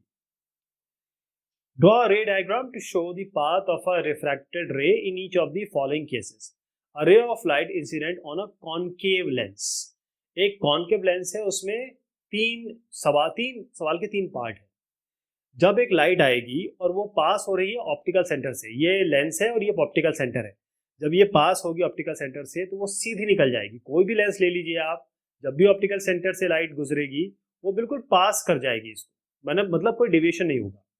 जब लाइट रे बिल्कुल पैरेलल आ रही है, ये प्रिंसिपल एक्सिस है आपका, इस प्रिंसिपल एक्सिस से बिल्कुल सीधी आ रही है, पैरेलल आ रही है, तो जब वो बेंड होगी या रिफ्रैक्ट होगी तो वो ऐसी प्रतीत होगी कि वो फोकस से चल के आ रही है।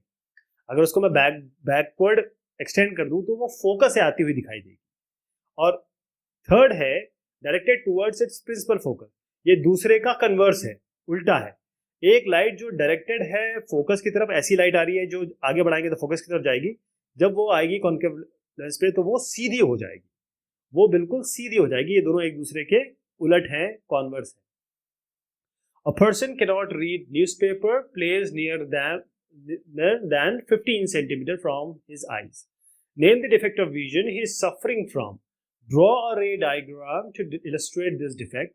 List its 2 possible causes. Draw a ray diagram to show how this defect may be corrected using a lens of appropriate focal length. एक साहब को पास की चीज नहीं दिख पा रही है, उनको थोड़ा दूर करना पड़ता है, 50 सेंटीमीटर तक करना पड़ता है। तो यहाँ पर वो देख नहीं पा रहे हैं, तो हो क्या रहा है, ये साहब को हाइपरमेट्रोपिया है, इनको फार साइटेडनेस है। इसका मतलब यह करीब की चीज नहीं देख पाते। मतलब 40 साल के बाद ये हो जाता है, प्लस पावर आ जाती है, अब करीब की चीज नहीं देख पाते हैं, छोटी चीज नहीं देख पाते हैं, और दूर की चीज ठीक ठाक देख लेते होंगे अगर आपकी आंख पहले से ही रही हो।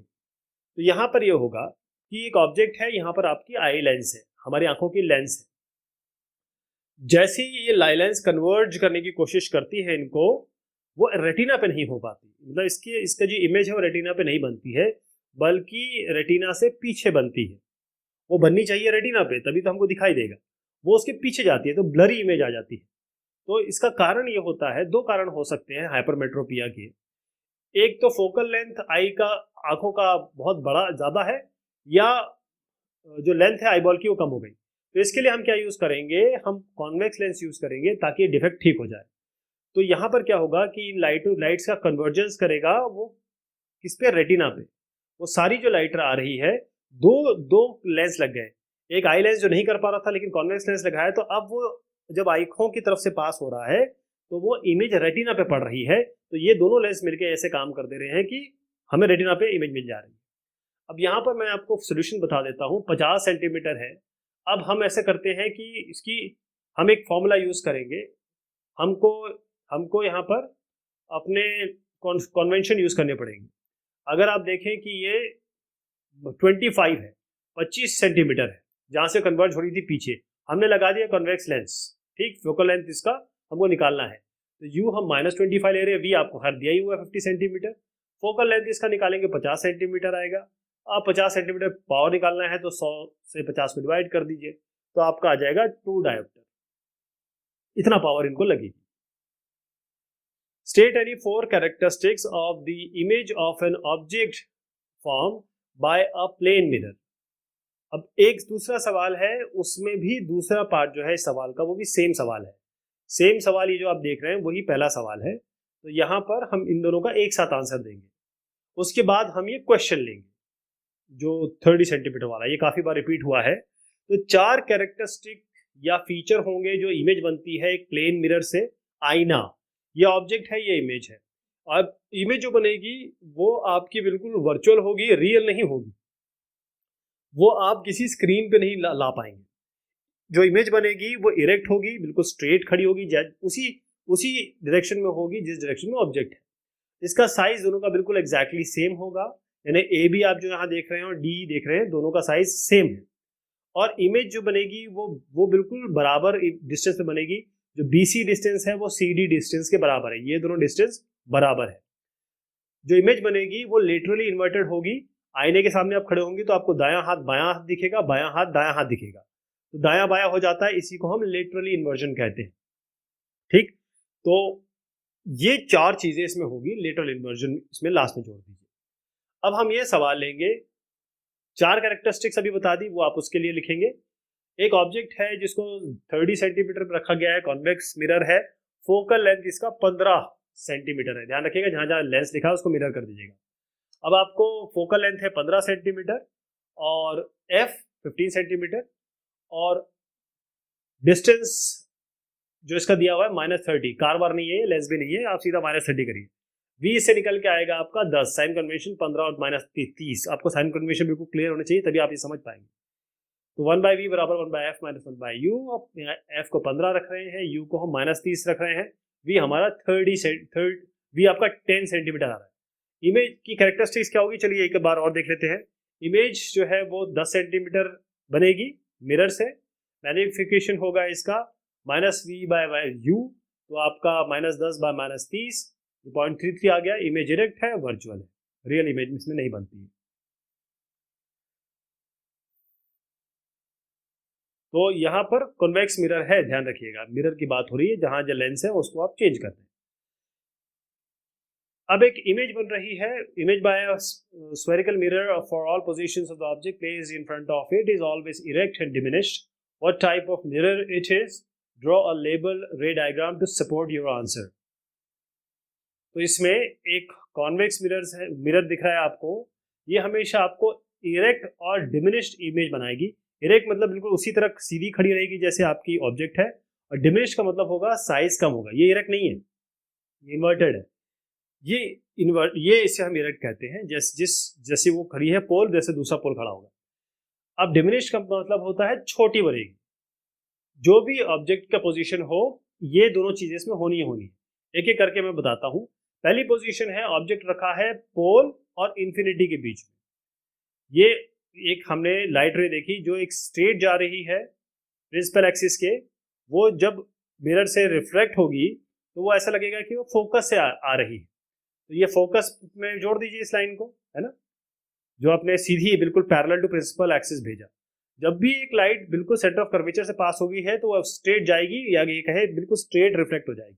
जहां दोनों जो लाइट इंटरसेक्ट हो रही है उसको हम ए डैश कहेंगे, और बी डैश नीचे आप सीधा जोड़ दीजिए, ए डैश बी डैश इसकी इमेज होगी। अब ऑब्जेक्ट जो है इन्फिनिटी पे, जो इमेज ऑब्जेक्ट इन्फिनिटी पे होता है वहां से सीधे लाइनें आती हैं, सीधे रेज आती है। अब सीधी आएगी तो जैसे मैंने बताया, वो जब रिफ्लेक्ट होगी तो इसका मतलब वो फोकस से आती हुई दिखाई देगी। यहाँ ऊपर भी ऐसे ही हो रहा है, अज्यूम कर ऐसा लगेगा जैसे फोकस से आ रही है। नीचे भी आप देख रहे हैं कि जो स्ट्रेट लाइन आ रही है वो जब रिफ्लेक्ट होगी तो ऐसा लगेगा कि वो फोकस से आ रही है। ये दोनों हो गया। अब एक जो स्ट्रेट जा रही है वापस आ रही है, वो आपकी वैसी रहेगी, तो फोकस पे इमेज बन जाएगी।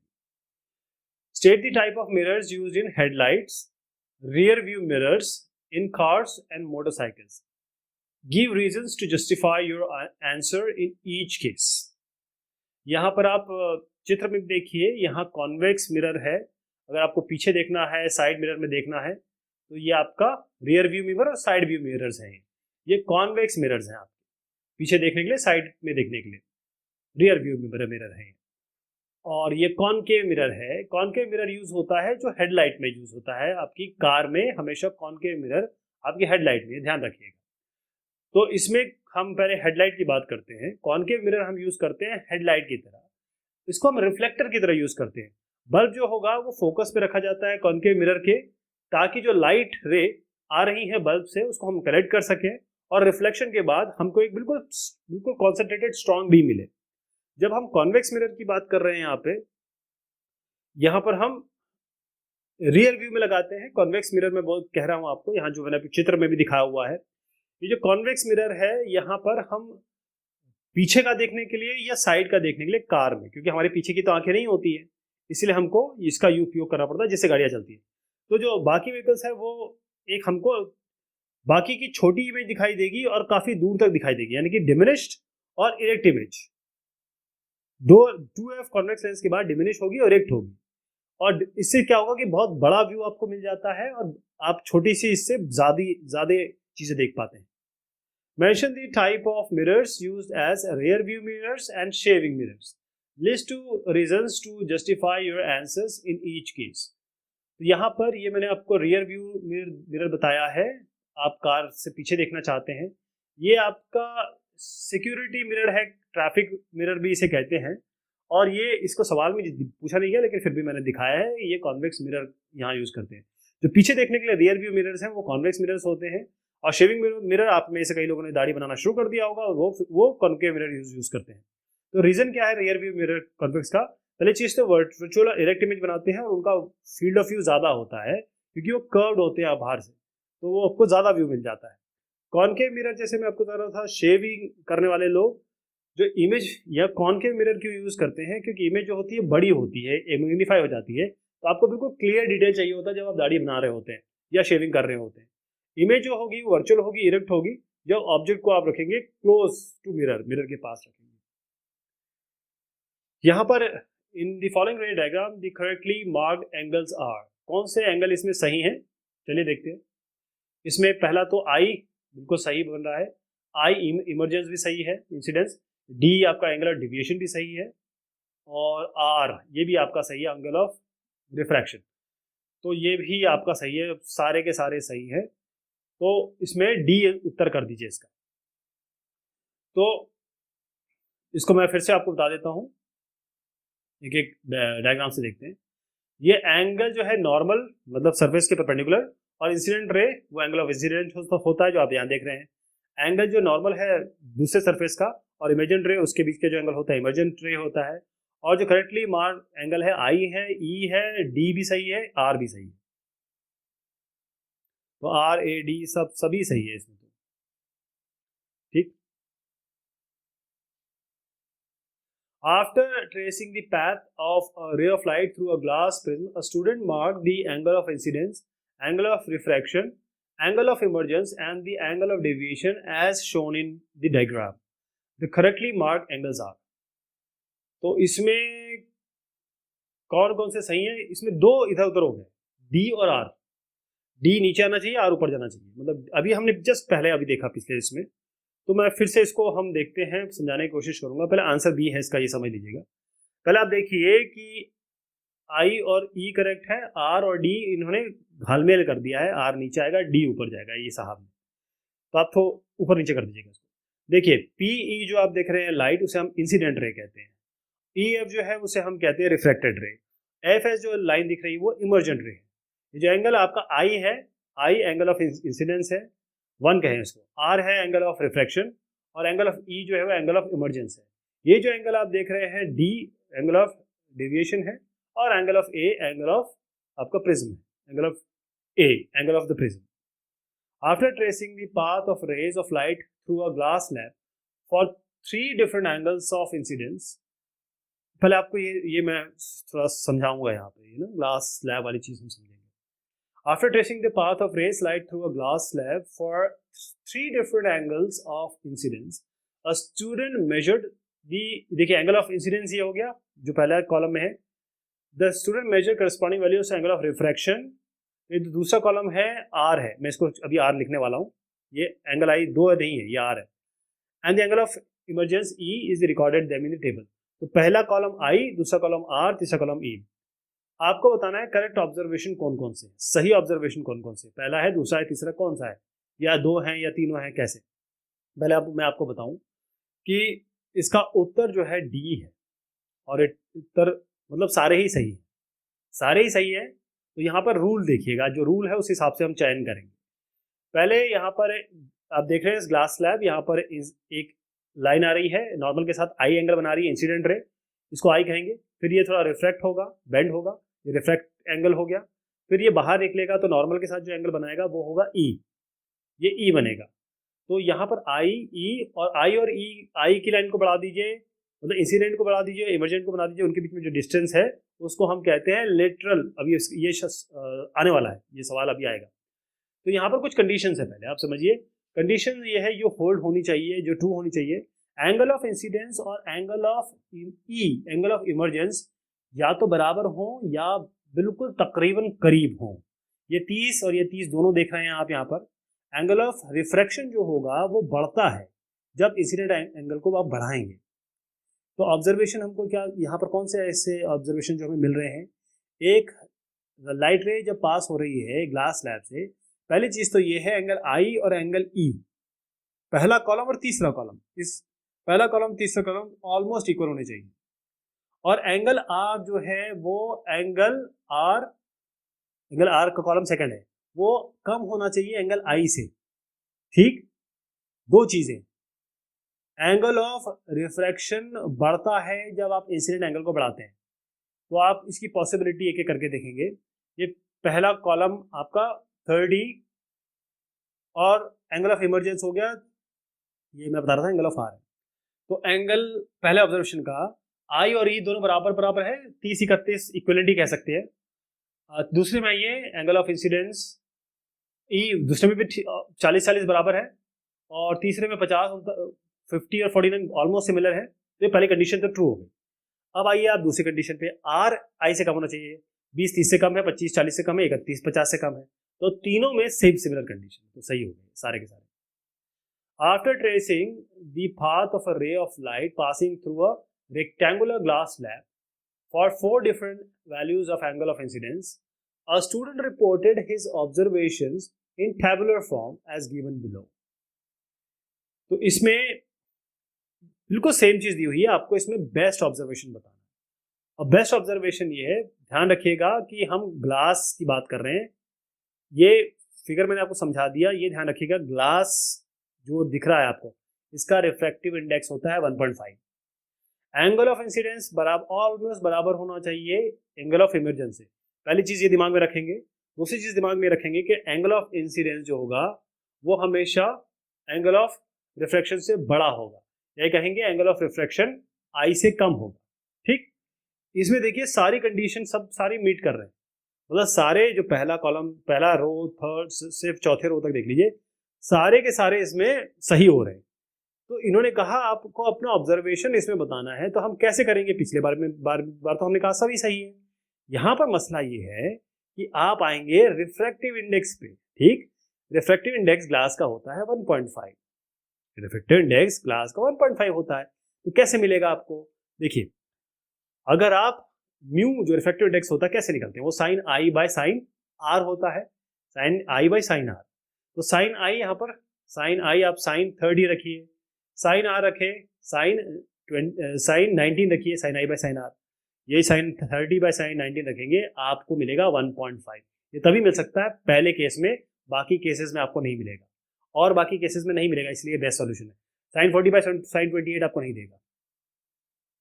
Study the following diagrams in which the path of a ray passing through a glass prism are traced by 4 students P, Q, R as shown. तो इसमें कौन चारों ने बनाया, कौन सा सही है, कौन सा सही है? तो आपको Q सही लग रहा होगा, और उत्तर इसका यही है, क्योंकि हम ये ऑलरेडी एक सवाल देख चुके हैं ना। इसलिए देखिए जब ये एंटर करेगा, जब ये इंसिडेंट रे बेंड हो जाएगी, बाहर निकलेगी, फिर बेंड हो जाएगी, तो इसका ये पाथ होगा, एक मीडियम से दूसरे मीडियम, दूसरे मीडियम से पहले मीडियम दोबारा, ये इसका पाथ होगा। ये हम क्लियर जानते हैं, पहले भी हमने इसको समझ, ये फाइनल ट्रेस है इसका, ये कहीं ये सही उत्तर है इसका।